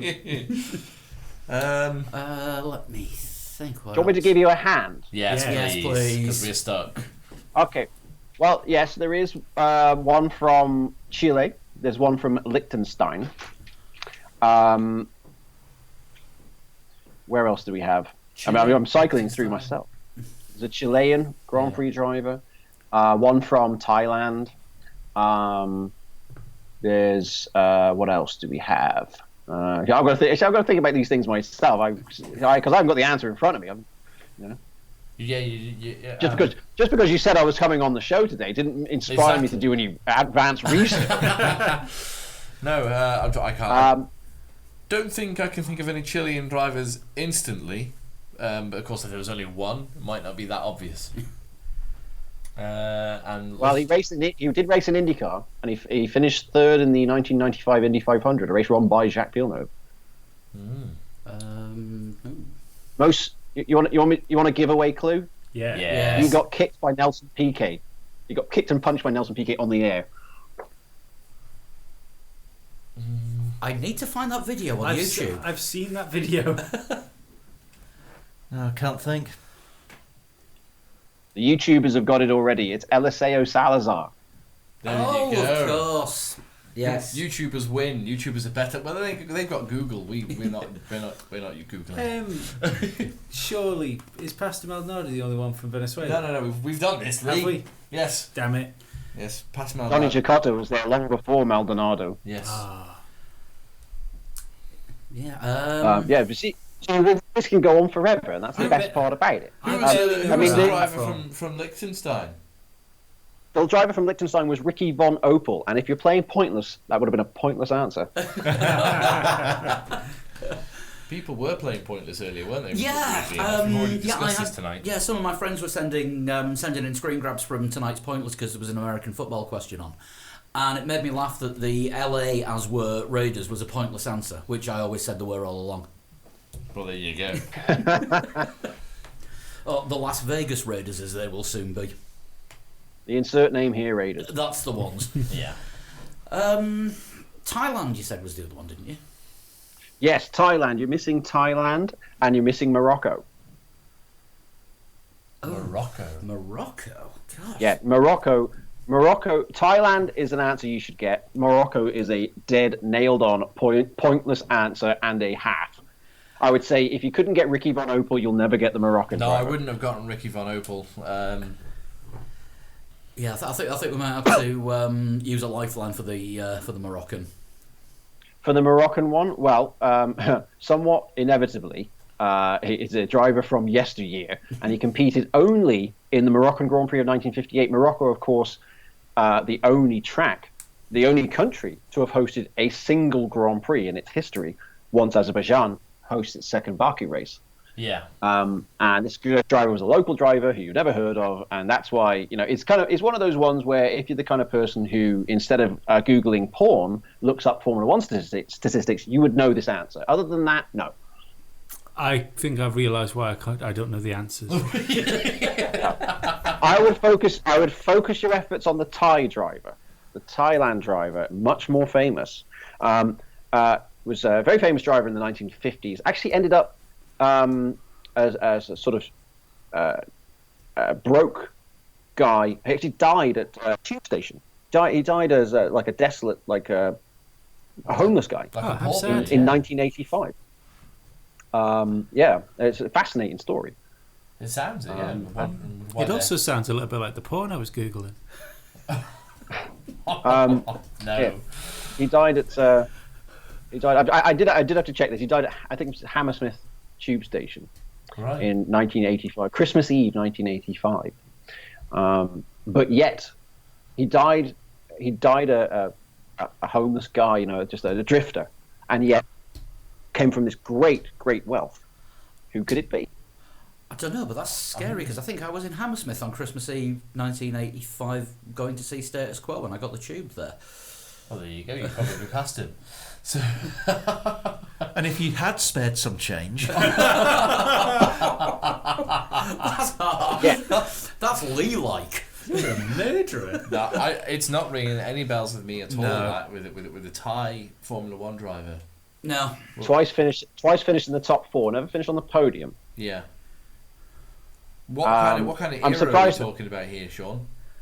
We're talking the early 1950s, the birth of Grand Prix racing, up until mid 1950s. So he's in the earliest era of The racing, earliest front era of engine racing. stuff, no seatbelt, the lot. Yeah. Yeah. I'm surprised no one on YouTube. I'm looking at the YouTube channel right now. It doesn't look like anybody else has got it either. So I'm surprised. He was a very famous driver at the time. Yeah. No, I have to hold my hands up. I I am have stumped. no idea. Yeah, well, I'm not We all the give stat up. man. Is that it? Yeah, I think so. Yeah, We I all think we're giving up. I just want to go watch. You're going to kick yourself. go on. It's Prince Bearer. I did not know he was Thai. Had no idea. Yeah. Prince Bearer of Siam, as it was back then. Now Thailand. Yeah. Raced in Formula One in the early 50s. And Died yeah, as a that pauper. was him. He's the only driver from Thailand. And he died without a penny to his name. That's crazy. Fascinating story. And the only driver ever from Thailand. Is there a story of how he lost his money? There probably is, but I've never read it. So I don't know what it is. And it was Christmas Eve but I would say, 1986. of course, I he was had- in Hammersmith. I'm safe. He had two cars in his collection, and he nicknamed them Romulus and Remus. So he actually named his cars, much as Sebastian Vettel does today. Excellent. Yeah. That's good. What's Sebastian called his car this year? Is it Gina? Gina, yeah. Yeah. Yeah, So, Brian. the less Thai guy's got it classical. better. Yeah. Rather than what was it, Kate's dirty sister? I still think that was the best of his car names that he's had. Yeah. Was it? Yeah, I think that was a world So- championship winner as well, wasn't it? Yeah. So yeah, that's my contribution to this game show tonight. It's a question of sport. I mean, I could probably go all night if I really wanted to, but I don't want to bore you to death. Yeah. Sean wins that game by a long, Yes. long way. Well, I would say that is the equivalent of me giving you a load of wood and telling you to make a table, and then then the opponent is a professional carpenter. Yeah. What friggin' chance have we got? Yeah. It's the fans against the actual professional, isn't it? Yeah. Let's be honest. Yeah. Be like putting Yeah, well, you'd be surprised actually. You would be surprised. A lot of fans know a lot of things, but obviously when I've done this for 14 years. I've done, my professional career has been looking at these numbers for 14 years. Yeah. Eventually you're going to know exponentially more, just because you have to stare at all this stuff so often. And sometimes when I do encounter fans, quite often, well, the first three questions you always get is, how do you get your job? How did you get your job? Can I have your job? Do you need an assistant? Those are the three questions you get. And then what happens quite often is, oh, I have a friend who's here who knows so much about Formula One. I bet he knows as much as you. And they never, what happens is that the guy who knows so much about Formula One never says it. He never says that. Yeah. It's always the friend of the guy. So they drag the guy in alongside me, and we'll have a bit of a chat and everything. And then they'll try and test us, right? And they'll ask something incredibly obscure. And I always remember one incident I had at Indianapolis many years ago when a guy had that exact scenario played out in the bar at the hotel. Yeah. And the question began. He said, the Ligier team, ... And he was about to continue the question, and I said, I know, it's Joe Slesser. And he looked at me like I was psychic. Like, how did you know? How did you know what I was going to ask you? And I said, well, you were going to ask a catch-all question about the Ligier team. Now, the only thing that ties all of the Ligier cars together in their history is their type name, which began JS. Now, JS was a tribute to Joe Slesser, who was a friend of Guy Ligier. So the answer must be Joe Slesser. And I knew that from the moment you asked the Ligier team. That was the only answer to that question. And I said, that's the difference. When you deal with a professional, I already know the answer before you get the question. That's wonderful. That is wonderful. Have you ever thought of would it be unfair to go on Mastermind, Sean? With your 10 years specialist ago, subject? 10 years ago, I auditioned for Mastermind, and Oh, they you did? excluded me from using Formula One as a specialist subject. Oh no! because I was a professional. Yeah. Because now, as it turns out, it was actually your specialist subject. right. But I actually failed the audition anyway, so it never came to that, because they asked me questions about friggin' English literature and stuff I was supposed to pay attention to in school instead of drawing Formula One cars on my rough book. So I flunked the audition. But had I got in there and done Formula One, I would have been a ringer. Now, the only problem with that is if you get through to the second round, you've got to pick another specialised subject. You can't do the Which same would one have all the way been through. which would have been the Olympic Games of 1988. Seoul, was that? That's a very... Seoul and Calgary. Don't forget Calgary. Oh, yeah, of Wilf course. O'Reilly won Yeah. 2 demonstration goals in short track speed skating. I'm not saying I'm an expert. But you are. The only other gold medal winner I could tell you from that was Matti Nukkinen, and that's just because I watched the Eddie the Eagle movie the other night. And that was one of the bits That of it is that was fantastic true. that you know. That's fantastic that you know Matti Nukkinen won both the K90, the K90 K120 ski jump in '88, because no one ever knows the answers to that. Matti Nukkinen ended up in jail. He's a very exciting character. If you look him up, he's got a fascinating life story. You piss all over Prince Bira, metaphorically, if not literally. We digress slightly. We always do. That's what yeah. this podcast's about. It is, yes. It says Formula One on the front, and by the back end of it, nothing's there. What's the Formula One podcast on the front of the T-shirts that the YouTubers can see right now? And they will be available for sale soon. Yes, they will. That's one of my smooth segues again. Yeah. Thank you so much for joining us, Sean. I know you've got a lot on. You were telling us earlier before we went live, or when we were trying to go live. So we really appreciate it. Really appreciate you for taking the time out of your day today, and just hope you'll come on again at some point soon. And the YouTubers should be able to hear you the next time. Yeah. Well, that might result in the loss of your viewership, but I'd certainly love to do that. And if anybody's got any weird and wonderful F1 stat questions, bring them on, I say.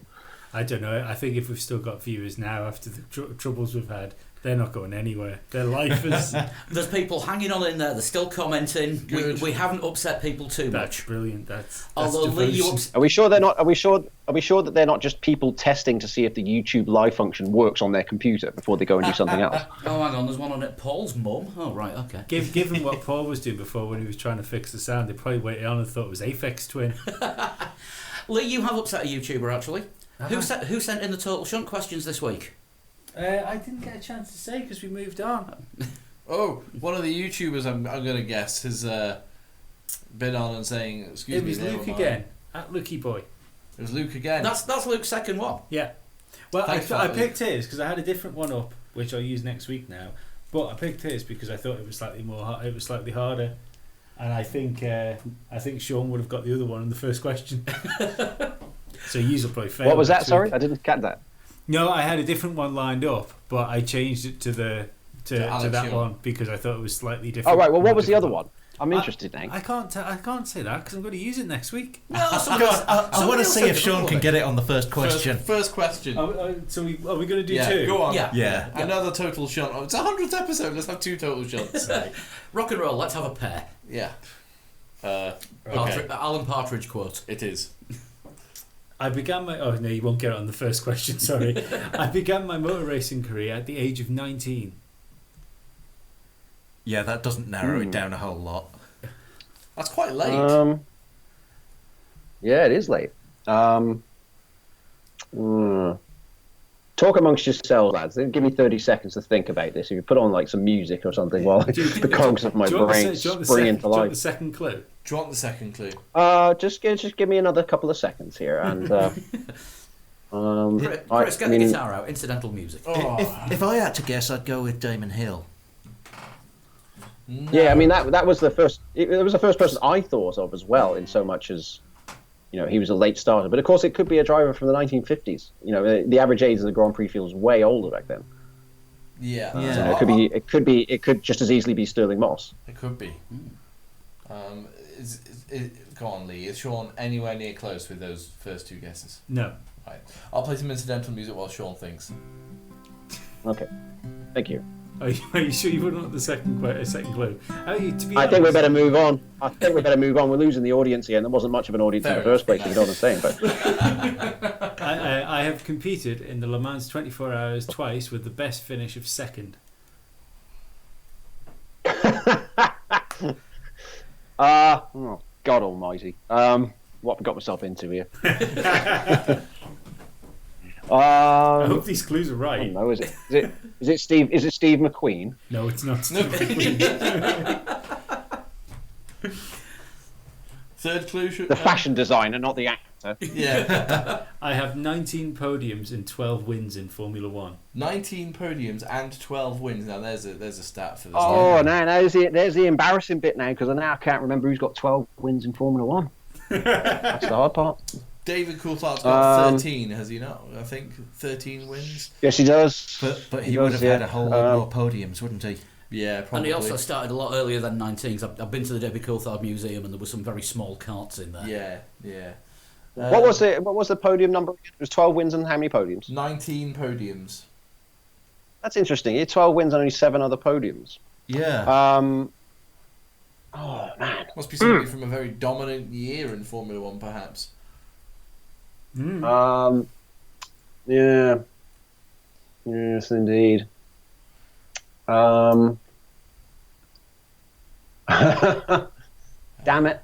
You'll get I'm pretty sure you'll get it with the next one. Go for it. Well, hang on a minute. Hang on. Sean doesn't want it yet. Sean doesn't want this last game. We need slightly more incidental music to play right now. Hang on, I've put the guitar down. Just whistle. Yeah.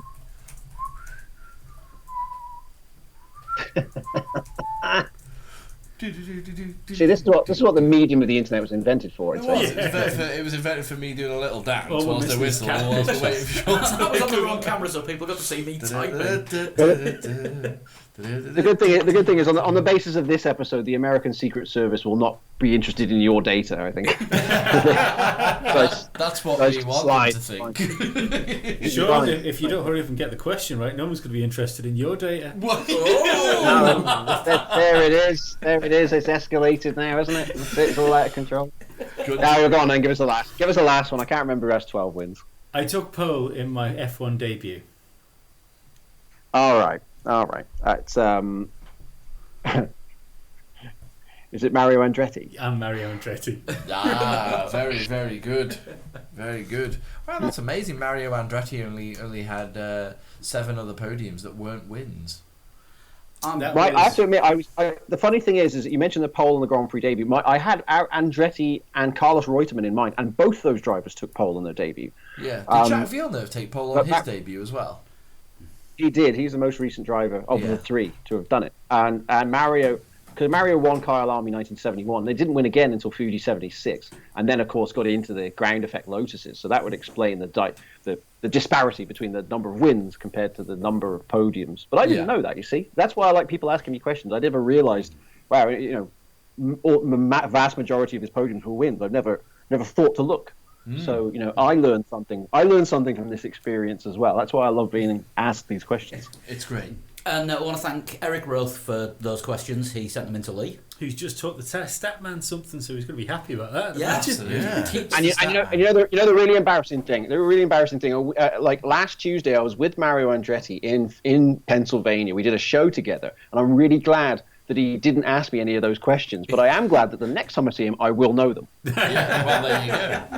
There you go. Next time you see Mario Andretti, you can tell him. I will. I shall put him straight. You can now listen here, Mr. Andretti. Eric Roth knows more about you than I do.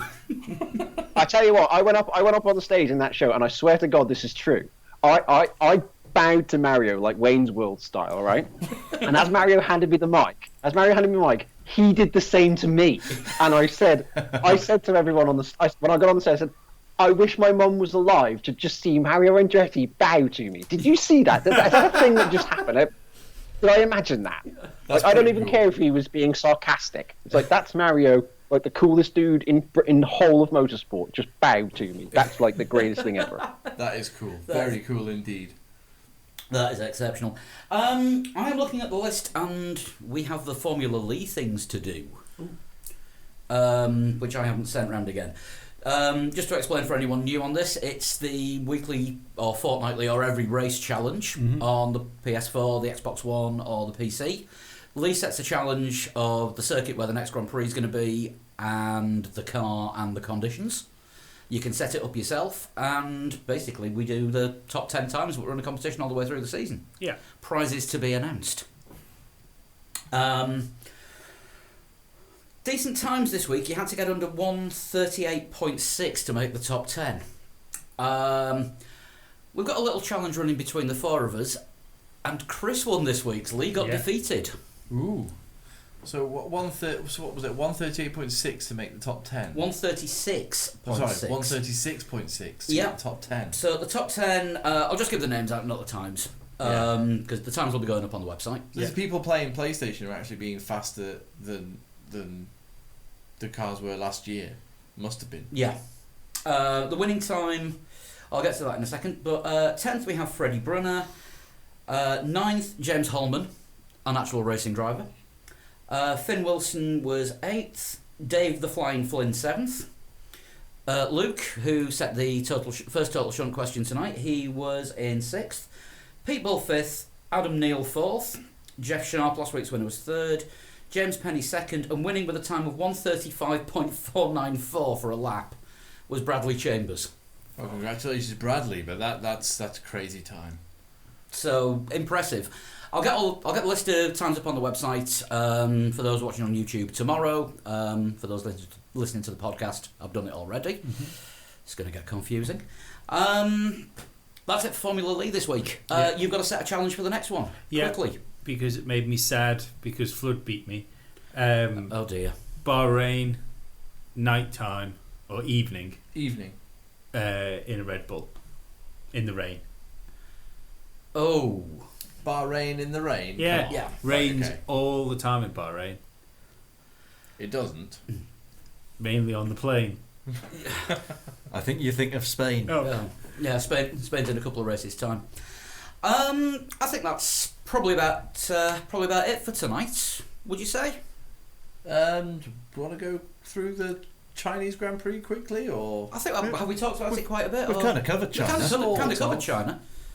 We've got Bahrain coming up. We've got Bahrain coming up. We need to preview that. it's a back-to-back? Yes. Yeah. This is me not thinking properly because I've spent all night plugging cables in and unplugging cables and deafening people with feedback. So yeah, Bahrain this week. Where do we think the battle's going to go between Mercedes and Ferrari? I don't know. Who has the better car for the circuit? Conditions. Yeah. Help, Sean. Sean, what do you think? Well, I don't think it benefits either car. I think we're just going to have a continuation of what we saw in China. China and Bahrain are similar circuits topographically. I see no reason why it won't be a continuation entirely of how we saw it in Shanghai, except without the rain, of course. We might get almost like a race in more scientific conditions, you might say. And I hope it's a repeat of what we had in 2014, when we had that Rosberg-Hamilton battle, which was just sensational, one of the battles of the decade. One of the greatest battles of all time. If we can have that between two drivers in two different teams, it would be amazing. Yeah, we'll be laughing all the way to the end of the season. Being able to use that battle as we did in 2014 between Rosberg and Hamilton. Just everybody spoke about it right up until the end, until the championship was over. Yeah. But like Lee says, two different drivers in two different cars probably carry that a lot further. Yeah. Do we think we'll be seeing Pascal back in the Sauber, or Not in Bahrain, I don't think. because he said he was hoping to do it, but No chance. you don't think? Because I'm the same. I think Russia at the earliest. Yeah, I would say. I think if you weren't fit enough. I mean, I'm not a Formula One driver. I've done 3 Ironmans. If you're not fit enough to do an Ironman on one Sunday, you're not going to be fit enough to do it 7 days later either. No. So if he missed China, then he should miss Bahrain as well. And if he does Bahrain, then I have to ask, well, why didn't he choose China as well then? Yeah, I mean, it's not to go over old ground again, but I mean, he's talking about not being fit enough to be in the car. I mean, 1 week of fitness, I don't think is going to make all of the difference. If you're too unfit to drive an F1 car, as you say, one Sunday, you're not suddenly going to be fit enough to drive it the following week. Especially somewhere that's going to be a lot hotter. Yeah, and I wonder if we're even going to see him before Spain. To be quite honest with you, I think Giovinazzi could sit in for quite a few races to come yet. It's quite possible. But I think, if we're giving him, I mean, how many weeks is it between Australia and Russia there? It's going to be 2, 3, 5 weeks. Yeah. So yeah, he could get in shape by then. But if he wasn't fit last weekend, he's not going to be fit this weekend. Do you think it's more likely that they plug him into the car after the summer break? Ooh, then at that point you start to have contracts and all that kind of caper, because if Mercedes are paying to put him in there or whatever, that could start to compromise everything. Who knows? I'm sure that they've got one eye on that. They're hoping that he'll be back in the car in Sochi and business as usual. I mean, I don't know what the contract situation would be, obviously, but surely it wouldn't Sauber might have had the upper hand with Mercedes when it came to a contract for him, because they really didn't have anywhere else to put him. And at the time the Sauber was there, it was a case of getting him in a car. Mm. Is it possible it could give them more flexibility to do what they want? Well, I don't pay attention to contractual squabbles usually, because there's so much more that meets the eye. Yeah. I like to stick to the on-track stuff, things I can actually see happening. Because when it comes to contracts, contracts, they aren't often worth what the paper they're written on, and so many other things can happen politically. Especially when it comes to Sauber. Let's say, yeah, I mean, I just asked Danny Kvyat what a contract's worth. I thought I had a Red Bull contract. Well, you do have a Red Bull contract, but we have 4 cars, and you're driving that one now. Yeah, I mean, and Sauber with their contracts, what was it? 4 drivers turned up for 2 seats, or 3 drivers turned up for 2 seats, and but they signed 4 drivers at the start of the 2015 season, was it? 2015, Yeah. 2014, when they had all that. Van der Gaard gate. Yeah, well, it wasn't much of a gate, was it?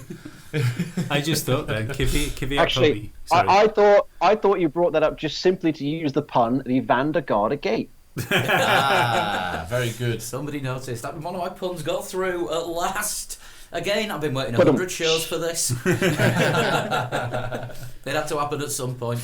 Sean, you're doing me proud tonight. Just thought then maybe Kvyat was happy going into the Toro Rosso garage because he knew it like one more step down he'd have been on a snowboard.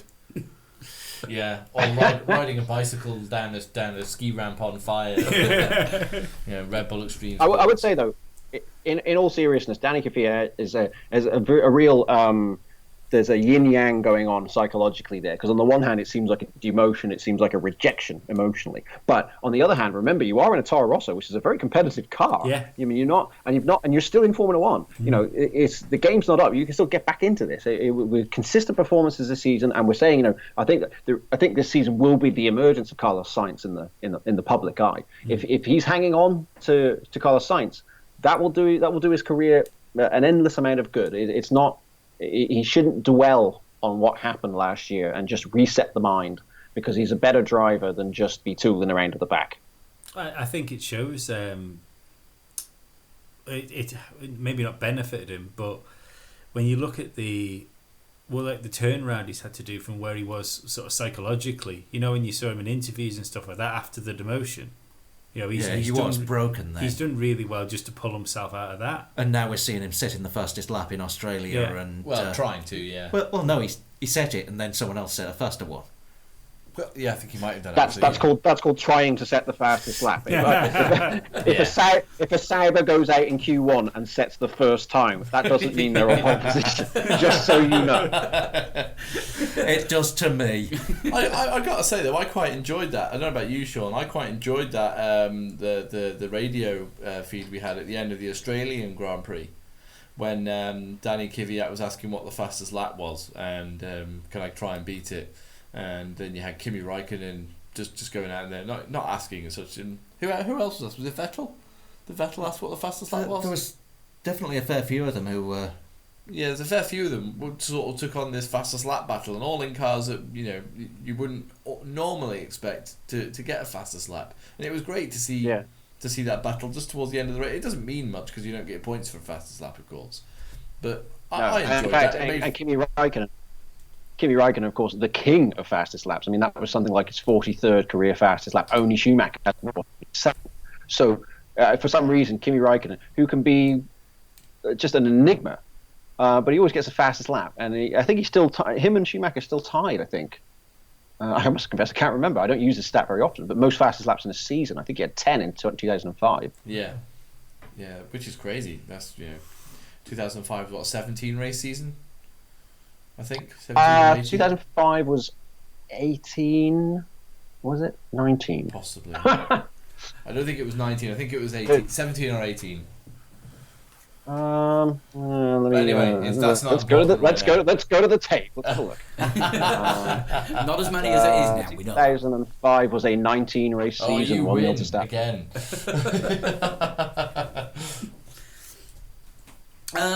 What do we think McLaren are going to do this week? Because Alonso seems to be enjoying racing in the car and pulling things out of it.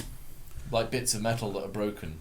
Well, apart from that, but when the fuel pump breaks down on Stoffel's car and then the drive shaft breaks on his car. Fernando seems to just be remarkably upbeat, even though the car's hopeless. I think he's making himself look remarkably employable. I think that's not too far from what Fernando might be doing as well. Somebody else hire me, please. I'm really good. I'm still employable. I'm still fast. I can make this McLaren nearly get into the points before it breaks down. Somebody please hire me. I don't think he'll do as well this week as he did in China in the rain. I think the rain was a bit of an equaliser for McLaren, or the conditions at least, just to start with. But yeah, in a drier, like Sean was saying before, scientific sort of conditions in Bahrain, I think we'll probably see. Well, it's normal conditions, like Fernando said in Australia. McLaren will probably be last and second to last. Well, I would say also that Stoffel Vandoorne will be in the ascendancy. This is a track he knows well from GP2. Yeah, made his Grand Prix debut in Bahrain last year, out-qualified Jenson Button and finished 10th, and that left him ahead of both Button and Alonso in the Drivers' Championship for a part of last season, even though he'd only done one Grand Prix. Yeah. So I think this is the race where we'll see Vandoorne become a threat and possibly be able to match Alonso, which would be interesting to keep an eye on as well. I suppose even saying that, he really needs to then. If with him knowing the circuit, he definitely needs to be closer, doesn't he? Or it might start looking quite bad for him. Well, I think, as I said before, with their truncated winter testing, it's tough to really get a good handle on where McLaren truly are. If we had unlimited testing, they could go and sort out all the minor problems, which might they might all add up to the big problems. That's what I always say. The first preseason test is all about mileage. You're not going for ultimate pace. You're just trying to get the mileage in and make sure everything doesn't break. McLaren never really got that, so they've been chasing their tail. It's going to be interesting to see Van Dorn against Alonso. I think to have a driver that good in the other car, it's a fascinating comparison point. Yeah, one definitely, as I say, to keep a very close eye on over the weekend. Yeah, looking forward to seeing if Williams can bounce back as well, because Massa didn't obviously have the best of times, and we didn't really get to see what Stroll could do this last race again. But I think without anyone running into the pair of them, we might see both. I'm predicting we could see both Williams pushing for points. Possibly. I think. Well, I know Lance Stroll was extremely unlucky in China. The retirement wasn't his fault. No. But it's these things happen. It'd be nice to see when he does a full distance, if he can keep it. Keep to the car's performance. Felipe Massa seemed to go backwards in China as well. I think he started inside. Did he start inside the top 10? I think he did, yeah. And then he just sort of slowly fell backwards into the clutches of the Renaults and the Hasses and everything else around him. Williams. He actually, not to interrupt, but Massa started 6th on the grid in China, which shows how anonymous he was. Well, there you go. The fact that he was that high on the grid and you never noticed. Yeah, he started well inside the top 10 then. Starting 6th, and he just, I don't know what happened to him, but he didn't seem to find the pace, whether he got caught out by the virtual safety car or the safety car itself. I think he finished second to last in the end. Did he? I think so. Jesus. Yeah, it was. I think that's right. Yeah, it was just, and we didn't see any. We've not seen a great deal of him on TV this season. He is this year's Sauber. Anonymous Massa. Anonymous Massa. Yeah. I think that's good. I think that's true of Williams generally at the moment. Apart from when Stroll's doing it in the sand trap, we haven't really seen them. Yeah. Yeah, that's true. I mean, we always make a joke about Sauber being completely anonymous because you never see them on TV unless they're being lapped. Not because they don't need to do anything. In the case of this weekend, just gone when Giovinazzi smashes it into a wall spectacularly. I would say it is a function of the driver lineup. Stroll obviously hasn't really had a chance to show us what he's got to do, and Felipe Massa, God love him, since 2011 now, as of Australia, since 2011 he has 50 top 6 finishes. Yeah. Of those, 42 of them have been positions 4 through 6. Only 8 of them were on the podium. So he is the king of anonymous top 6 finishes since 2011. Yeah. And that says everything you need to know about why you haven't seen a lot of Williams. Yeah. Guys, I've got to go because I've got to get back to getting Bahrain ready. But I could literally be here all night and talk about this. But that makes it sound like that you're sweeping it up at the minute. He's got to put all the barge boards up and make sure that the Armco barrier is in the right places. Yeah. It's been great having you on, Sean. Thank you very much. It has. And, pleasure as always. Hopefully we'll talk to you again soon. I'm sure we will. Have a good evening. Massively insightful again, Sean. Thanks a lot, Sean. Cheers. Bye-bye. No worries. Bye. Bye. But we continue. We will continue, yeah. So we've gone through McLaren and Williams. Who else is... so happy to take these off. I know, yeah. Yeah, I've got to admit, wearing headphones for 2 hours at a stretch, it does hurt. Oh no, I can hear you more. Hurt. It's just warm. Lee's giving up and putting his back on. So I'll turn the headphone channel down now, no need to worry. So, YouTubers, there's now no hidden audio. Everything you can hear is basically us now talking in the room. Yes. So we're just going to stop for a while so that you don't get too confused by that. Yeah. So all those minutes of silence where we might have said and then we'll laugh randomly. Yeah, you'll get to hear this on the podcast. I'm going to move the camera away because I just caught myself straightening my hair out on the screen. Because you're worth it. Yeah. Oh dear, that's better. Paul. Oh, thank you. We've got pod brush and everything. It's incredible. Yeah, so sorry about all the technical issues. We like Paul's basically sacked now. Right, so I'm taking all the recording gear home with me. Dan's recording gear. No, right, I'm taking all the video gear home with. Oh, that's not a great loss, is it? So, thanks for being patient and waiting for through all those silences and stuff. But now it's us four in the room as we would normally podcast, except Dan sat a lot closer to me than normal, just for you guys on the camera. And we've got clothes on. And we've got clothes on. These clothes. And, From the waist up, at least. Yeah. So well, let's get back to previewing Bahrain. Yeah, getting back to that. Where do we go from Williams? Toro Rosso, obviously, we touched on briefly with Sean, but I want to see more from Sainz. He got the tyre call wrong in China. I don't know. He risked it a bit much starting on the slicks. He did, but I think, despite the fact when you saw the replay of his start and he was wheel spinning, It was comedy. Yeah. it was comedy. But I think he would have backed out of that first corner anyway. I'm on slicks. What's the point of me trying to break into this first corner when it's still a little bit too wet? And it did All I want to do is stay with the others and wait for them to make pit stops. Yeah, exactly. And it did come back to it. Yeah. It did, and he finished 7th. And at some point during the race, we were talking about any one of those top 6 drivers winning it. So you're talking, Hamilton, Vettel, the 2 Red Bulls, Raikkonen, and whoever it was that finished. It's a shame he had the spin, actually, because if he hadn't had the spin, it would have come like Baccarat to him. Yeah. Yes. Even more Baccarat. Isn't that the card game where you got to get 9 and somebody else hasn't? I think they do Formula 1 race there now as well. Oh, right, okay. No, but I mean, Sainz was, if I remember correctly, Sainz was incredibly quick at last year's Bahrain Grand Prix. So much so that he was hassling the Red Bulls. I think you're right there. And I would love to see that again, especially if the Toro Rosso is as strong as we think it is. I want to see the drivers having a little bit of an inter-team battle, even though, as we said before, there are 4 Red Bull cars. So I'd love to see Sainz mixing it with them. And Kvyat, again, don't count him out. He's definitely not out of it, but he could do with a spectacular race, as in, Spectacular finishing race, not do something spectacular during the race. Correct. Yeah. Haas. Now they've got points on the board. Mm-hmm. That's the big pressure gone from this season. With K-Mag as well. I know, Surprise. yeah. K-Mag actually performed quite well, and so we've had a little bit of a stick for not sticking up for Scandinavian drivers. And it was last week we said, well, let them prove it to us. Yeah. And it's exactly what K-Mag has done. He came out of the box. He was a special K. It was a special K-Mag. And You've got to wait another 100 shows for one of yours to work.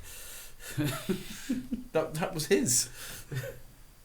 It was I only heard the repeat. I didn't hear it the first time. well, there you go. Plug stuff in.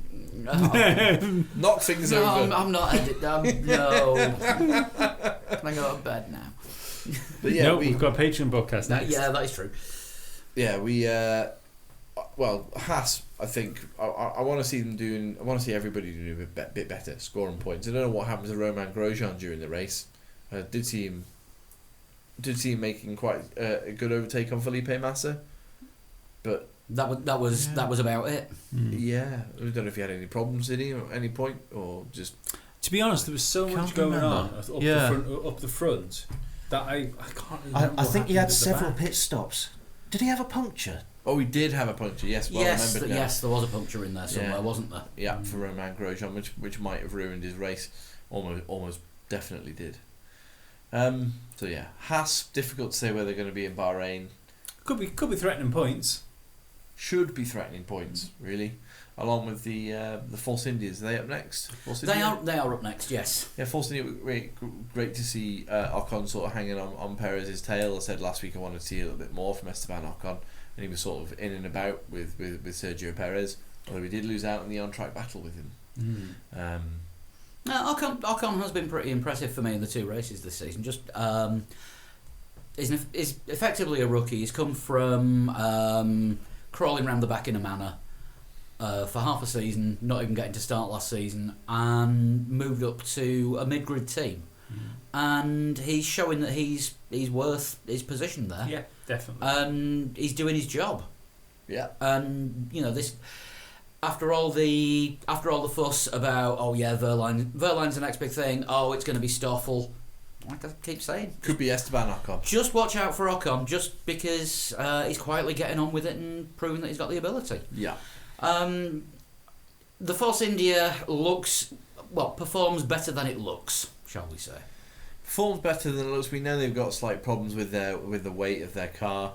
And the aero, it's not performing in real life like the simulations say it should. Well, that's going to cause them issues as well, especially with that 3-pronged flange front thing that they've got going on. We took the Twitter poll and it has been decided it is called the Vijay JM10. The Vijay JM10. Yes. That's what we're calling it then. Yeah, the internet has spoken. Red Bull. Must try harder. Well, yeah, I mean, I've seen a lot of people saying that Red Bull were in among it in China, and they were helped by the rain. They were helped by the rain, but they also finished 40 seconds down on the race leader, and I think Max was only 30 seconds down in Australia, so the gap is still there.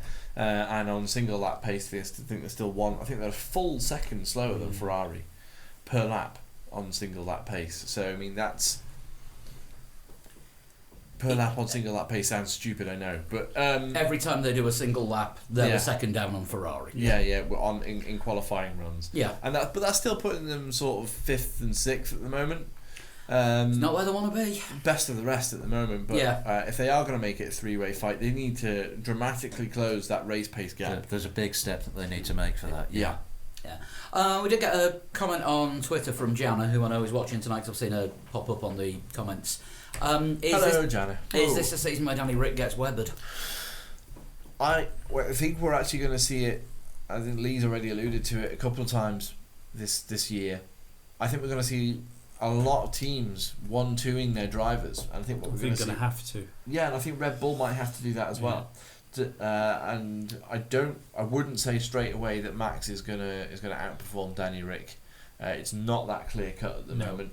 Danny Rick had poor luck in Australia, and he could well have beaten Max in China, but for a couple of tenths, he was more on it. At the end of the race, definitely. Yeah. I think what Danny Rick needs to do is make sure he doesn't Webber himself. Make sure that he's always in positions where he's second. Make sure that he's on it, he's pushing hard, and he's not pushing too hard. Well, like I said, he seemed to put an awful lot of undue pressure on himself from day one this season.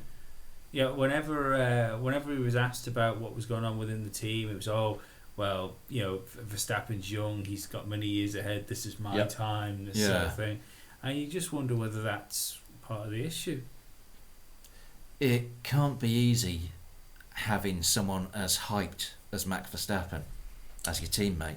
No, but on the other hand, when the other guy's hyped, then in a way the pressure's not on you. Yeah, I know what you mean. It depends if you... It depends whether you buy into the hype. If you buy into the hype and you think... If you're Danny Rick and you think, no, I'm better than Max Verstappen, you need to prove it. Yeah. To yourself, if no one else. Mm-hmm.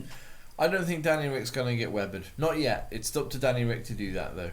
I think what could help him is Red Bull not being in contention, because if they're not in contention for wins and championships, then there's literally no point in number 1 and 2 and the drivers and upsetting the team. Yeah, but what I was going to say before was if they do make it a 3-way fight and they do join Ferrari and Mercedes around Spain, maybe a bit later on, then they're going to have to. Yeah. Then in order to take race wins away from Ferrari and Mercedes, they might have to 1-2 their drivers, and that's a decision we'll see later in the season. But not. I don't see any calls to do it for right now for Red Bull. No. We didn't actually mention Renault. Because they were another team who just faded away during the Chinese Grand Prix. Julian Palmer has inherited Jenson Button look. He has, and Nico Hülkenberg appears to have inherited the pace of somebody who does a good impression of a Formula One driver. A spade squirrel. Yeah, I mean it's probably not Nico Hülkenberg's fault because Jolien is He struggling did well with in pace as well. qualifying. His qualifying was great. Yeah, but his was he 11th in qualifying? Yeah, to be perfectly honest, it says more about his race than it does Palmer, because Palmer had loads of issues and he ended up just ahead of him. Yeah, and he started well down the road and he didn't have the issues that Palmer had had. True. Yeah, they just need to sort their car out, sort out reliability issues more than anything, and Renault. I think I said just before the podcast, Renault could win this development race, and Sean said it as well. Renault could be the team that develops quicker than anyone else during the course of this season. Anything, I suppose the thing for Renault as well is there's less pressure on them where they are, because it's a consolidation year for them this year. You know, getting Renault as a works team back together. Yeah. So anything that comes out of this year is a bonus for them. Yeah. Yeah. Yeah, it's their debut year. Yeah. We've had a live question from YouTube relating to what we're talking about. Good. Who's it from? It's from Niall Slim Drew. Hi. Lee's favourite lump of words. Yeah. Least favourite sentence. Yeah, Niall says, a question. Are Mercedes underdeveloped this season or are Ferrari overdeveloped, if that makes sense? Merc were always 2 steps ahead and now they're level with Ferrari. Have Ferrari caught up or have Merc slipped back? I think Ferrari have caught up and caught Mercedes napping. Yeah, I wouldn't say Mercedes have been complacent though. I would say that I think they might be. I think they've got a car that's developed to be leading the race by 10 seconds. Don't forget they were also the other team which had their suspension Mercedes have legalised. Yeah, so I mean that could have played a very big part in it. But I think that, as Dan said, Mercedes have got a car, perhaps arrogantly, that if it leads into turn 1 is good at winning races. And Ferrari built a car that's good at racing in general. And at being there in turn 1. And at being there in turn 1 and at following cars relatively closely and being able to capitalise when Mercedes do make a mistake. Must admit, when Ferrari, for being so off the pace, to turn up with a car which could possibly win the championship makes me awfully suspicious. One thing you've got to bear in mind with Ferrari though, are we seeing the benefits now of what Marchionni was doing last season? And have his changes worked? Well, we berated Marchionni for his micromanagement, didn't we? Yeah. And Arriva Bene for his multiple sackings and trying to restructure. We're like, well, restructuring might not be the answer. Turns out we were wrong. Restructuring is the answer. And the Canadian in charge of one of the world's largest automobile groups actually knows what he's doing. Who would have thought? Who would have thought? Tinfoil hat time, complete tinfoil hat. We've been talking about how Mercedes might be benefiting from having James Allison going from Ferrari. What if Ferrari have said, James, got a special mission for you, mate?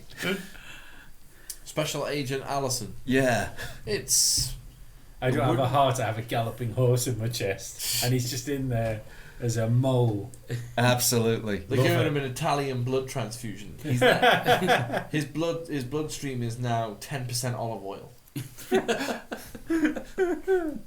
So is mine with the amount of wrong food I've been eating lately. Let's look at the top 2 together then. Mercedes, one good driver, one not so good driver at the moment, and Ferrari, one good driver, one not so good driver at the moment. What were you saying something about Kimi being pulled up on form? Yeah, apparently Ferrari want a word with him. Yeah, this has come from Marchionni apparently. Yeah. They want to talk to Kimi about why he's not been brilliant in the first 2 races. Problems with his car, for a start. Yeah. Understeer in Australia and lack of power in China. And that is part of it. Biff and Dave choose the strategies again. Well, they biffed him in China completely. Yeah, absolutely. But he's not on it either. No, he's not on it, but I wouldn't say he's dialing it in, you know, he's not like... He's not sat in the garage having an ice cream when he should be putting testing laps in. No, he's not 40, 50 seconds back from his teammate, is he? He's like... He was fighting with his teammate for a lot of the race during China. I think the thing is, he's with Bottas, isn't he? whereas Vettel's up there with Hamilton. Yeah. And realistically, if they're having a word with Raikkonen, thank you. I'm pretty sure Mercedes are having a very similar conversation with Bottas. I don't know about that. Bottas did okay in his first race. Mm-hmm. He wasn't. He's been pipped in qualifying now by Sebastian twice. I think we had a listener say that I can't remember who it is, so apologies for that. But Mercedes needed Bottas to step up to get a Mercedes lock out the front row, and even though it was a thousandth of a second in qualifying, he didn't make that step. Yeah, it was actually Seb that just managed to beat the time Bottas had already crossed the line, but but wasn't he 3/10 down on Lewis? Yeah. So he's Ferrari pace, whereas Lewis is Mercedes pace. But that's it. Mercedes could be that pace. Lewis could just be doing the pace of the car for all we know. It might not be that extra special lap that Lewis can do that's doing it. Hammer time. Yeah, and if Nico was still in the car, they'd be locking the front first and second row out, which would help them control the race immeasurably. But then it wasn't unknown to see Nico be 3/10 behind Lewis. It just was Ferrari were just not that close as they are now. Vettel and Hamilton are probably two of the fastest drivers on the grid. Truth be told, at the moment, the two. Yeah, and they are in the two best cars, so it stands to reason that those two will be out front. Yeah. Regardless of who they're, unless you're going to have Fernando Alonso as one of their teammates, those two should be in the best cars fighting out front, and they are. But it's, as we said before with Sean on the show, it's really refreshing to see that they're in different cars and fighting with each other. It's going to come down to which track suits which car and driver errors, basically. But I don't think Mercedes are going to be too worried about Bottas at the moment. If you think about where Hamilton was this time last year, after Australia, I think he had a DNF in Australia. Yeah. And then I think Bahrain was the next race in 2016. Yeah. I think he got, was it third? Something like that. He got needs to seventh. sort it, because if Raikkonen sorts it first and he doesn't, they're going to be hemorrhaging championship points. Yeah. Absolutely, and Ferrari could win the Constructors' Championship, which would be a disaster for Mercedes. And that's what they want. Exactly. And sorry, just a quick YouTube comment. Jana again. I think I just had an aneurysm because it sounded suspiciously like Lee said something about Nico which didn't involve the word cunt.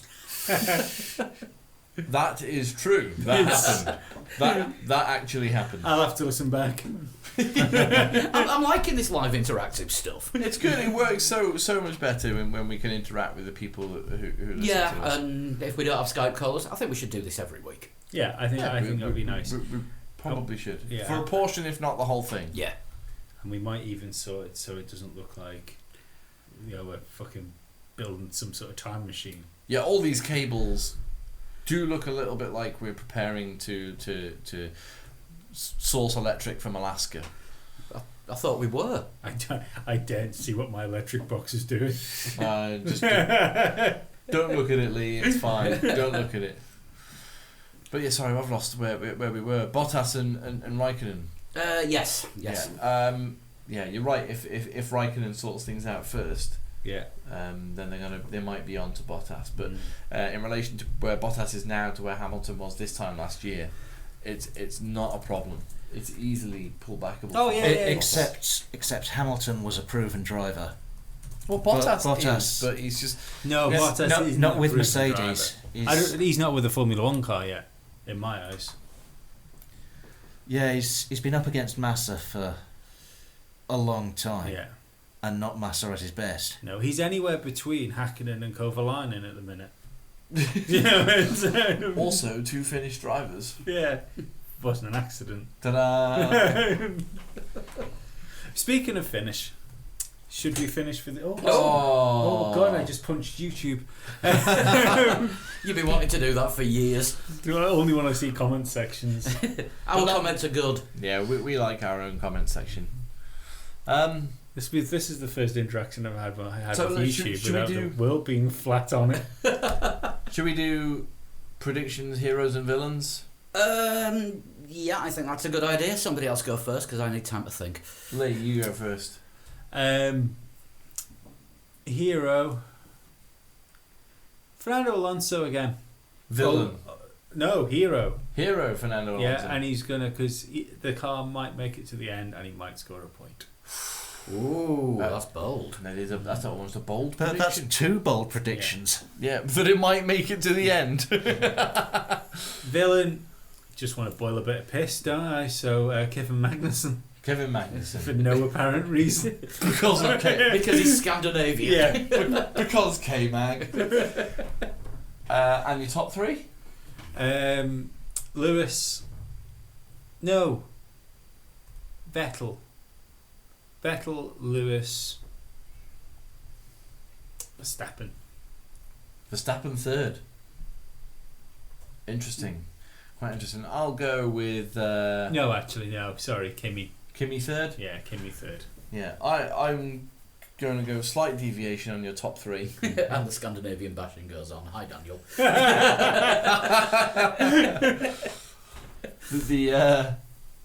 My top 3 is going to be Lewis, Sebastian, Kimi. Mm-hmm. Nothing wrong with Valtteri Bottas. I've just defended him, but I just think Ferrari will probably have the edge in Bahrain.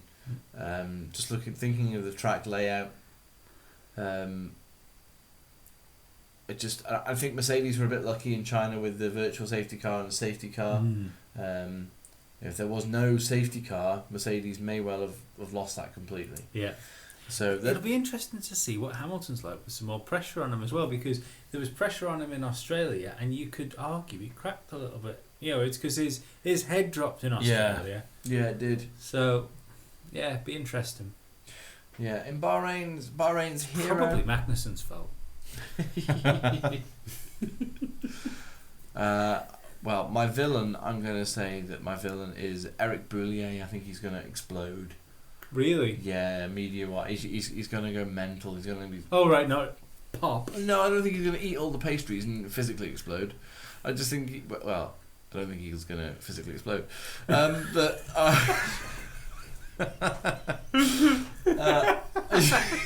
Sorry. But... yeah, I think Eric Boulier or someone at McLaren is just going to lose it in a big way. Not quite Toto punching the desk way, but perhaps saying a few choice words in front of. It could be a driver. It could be one of the, press people. Mainly Eric Boulier. Eric Boulier, for him to explode and say something in front of the press would mean him actually standing in front of the press and having something to say, apart from 10 minutes of nothing. My hero of the weekend, I'm going to go for the other team manager, Maurizio Arrivabene. I think he is going to... I think we're going to see him much like in Australia when he went to Sebastian and did the shaking of the fist, because it was a wonderful Ferrari victory. Something similar along those lines. He'll be very, very pleased with their performance, and he'll show himself as a strong leader, I think. Yeah. Dan? I'm going to go with bold predictions. Hamilton and Vettel are going to take each other off. Raikkonen will win. Start the sparks, is it? Because we think they're going to come at some point. Yeah, they will at some point. So I'm predicting it now. Everything's very friendly at the moment, isn't it, between the two of them, Hamilton and Vettel? Too many cuddles. Yeah. But when you get them close on the track, pushing each other a bit. Let's cuddle them up, poking. Sorry, I'm bit of bashing going on. I'm just watching the comments going mad after that. After what? After Dan's bold prediction, there's lots of ooh and no. Well, lots of perhaps Vettel and and Hamilton taking. It will happen at some time this season, and I'm going for this weekend. Yeah. So Raikkonen to win, Bottas second, Ricciardo third. And if that does happen, if Vettel and Hamilton do take each other off, which one's going to bitch the most? Hamilton. Oh no. Yeah, I see. Hamilton's my first thing. That's instinctive, isn't it? Magnussen. Yes. Kevin Magnussen, why not? Because he looks like a blonde frog. He does look like a frog. Yeah. A blonde frog. It doesn't help that he's if you notice, No, not at all. Hair game. Weak hair game. Talking Formula 1 hair game. You do realise we all have to up our hair game now we're on YouTube? No, but he's Draco Malfoy. How? Everybody who's watched Harry Potter, Draco Malfoy, and he's done that with his hair. Kevin Magnussen. He looks like Villain. Villain. Go on, Paul. Right, okay, hero. I'm going with your Alonso one because he will wring everything possible out of that car. Yeah. Including all of the oil. Including all of the oil, and And a couple of hundreds necks. he will wring the oil out that much that it'll crystallise, turn into diamonds, and then he'll be able to buy himself out of his contract. He's going to go to Japan and he's going to be like a farmer going rabbiting, isn't he? He's just going to walk along like that. Well, here's a question for you. When the McLaren breaks down this weekend, On lap 18. is it going to be the engine, or is it going to be a non-engine thing like drive shaft or fuel pump? Another breakdown, it might be Alonso. Fernando's just parked at the side of the circuit, just steering through. Comes on team radio, Alonso with a little crackly bit behind it. Fernando, are you okay? Do you need to get out of the car?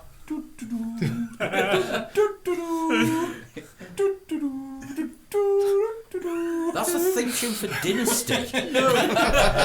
He wouldn't be It's humming. close. He wouldn't be humming to himself. He'd go. Look, mummy, I'm winning. I need a villain as well, don't I? Palmer. What? Why? He's been lucky lately. He hasn't screwed up. Yeah, he hasn't been lucky. He's been the most unlucky person in the world. I know, What but he Formula One has hasn't been screwed up anybody else's race apart from his own. Oh, Yeah, right, he's okay. been super unlucky. Yeah. Yeah. I reckon it's going to be double bad luck for him this week, and somebody else will be the recipient of a completely freak occurrence with his car. Like you forget. Lance Stroll. Yeah. Yeah, Stroll will be getting some space, clear in 8th place, and then Palmer will just come up a straight like a rocket, forget to turn, and just sideswipe him out. I had brake failure. Yeah. In that my foot forgot to hit the brakes. Yeah, and he'll just use Stroll as a physical passing brake. Possibly. Top 3, Seb, Lewis, and I'm going to go Kimi for 3rd. Yeah. I think that's about it for that preview. I think so. So we got any particular comments that have been on the YouTube video that need reading out, or can we avoid the ones that don't need reading out? No, I want them. Yeah, James Totti, I've always thought Boulier had something of the Mr. Creosote about him. I'm just scrolling back through the last few. Somebody suggested a drinking game for during the live podcast. 2 shots every time Jensen's mentioned. Oh. Does that include screaming at the cat? I'm going to drive home, people. This Yes. is not fair. No, I think that's for viewers. Oh, right. Oh, right, okay. yeah. Yeah. Jensen. Mushroom. Button. Button mushroom. Very good. See, I have all the puns. Thank you, Jana. Yeah, cheers for all the comments. They're all online. We don't censor any of them. We'll make Yet. we might have to start They of course do have to comply with YouTube's rules. community guidelines. Community guidelines, Yeah. They're not rules, they're just guidelines. But which the- you have to stay within, It's okay. like a set of rules. Apparently, this time next month, we'll be the only people on YouTube. We'll have it to ourselves by all counts. I think we've scared the internet away. We've finally joined it, and there's a mass exodus of content creators. Oh, good. We'll take all their advertising. That'll do. I think that's probably about it for this week's F1 show. I think so. Really sorry to everybody who was watching on YouTube through the weird, awkward silences when we were listening to Sean. You'll manage to get that on the podcast. It should be available tomorrow. Yeah, it'll be available tomorrow. I'll be putting that up in all the usual places. Or if you're listening to this on the tomorrow podcast, you don't need to listen to this bit. night. Yeah, because you've already heard Sean. Yeah, you wouldn't have had the weird silence. Yeah, exactly.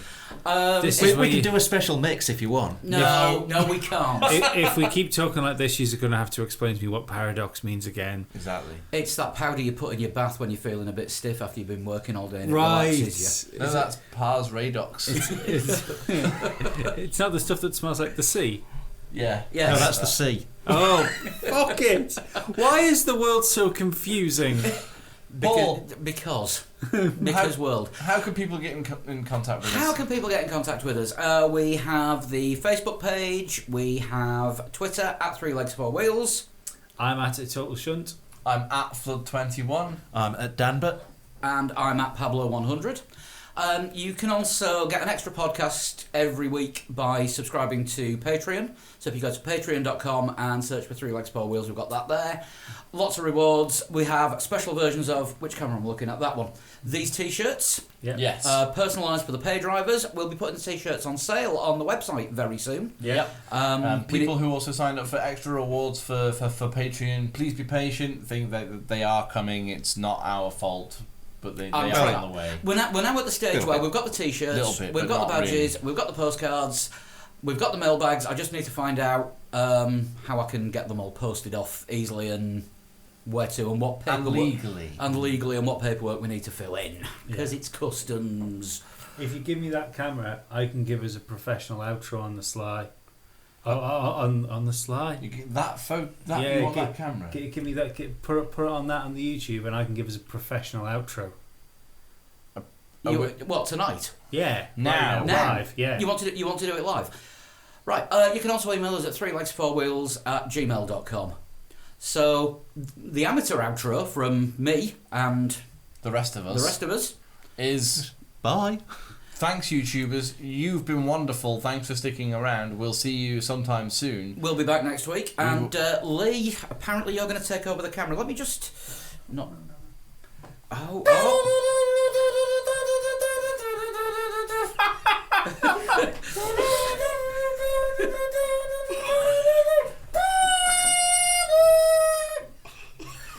Good pro outro, Lee. I like our new theme music. That was great. Lee, you've now recorded lots of theme music. Fine. We'll see you next week.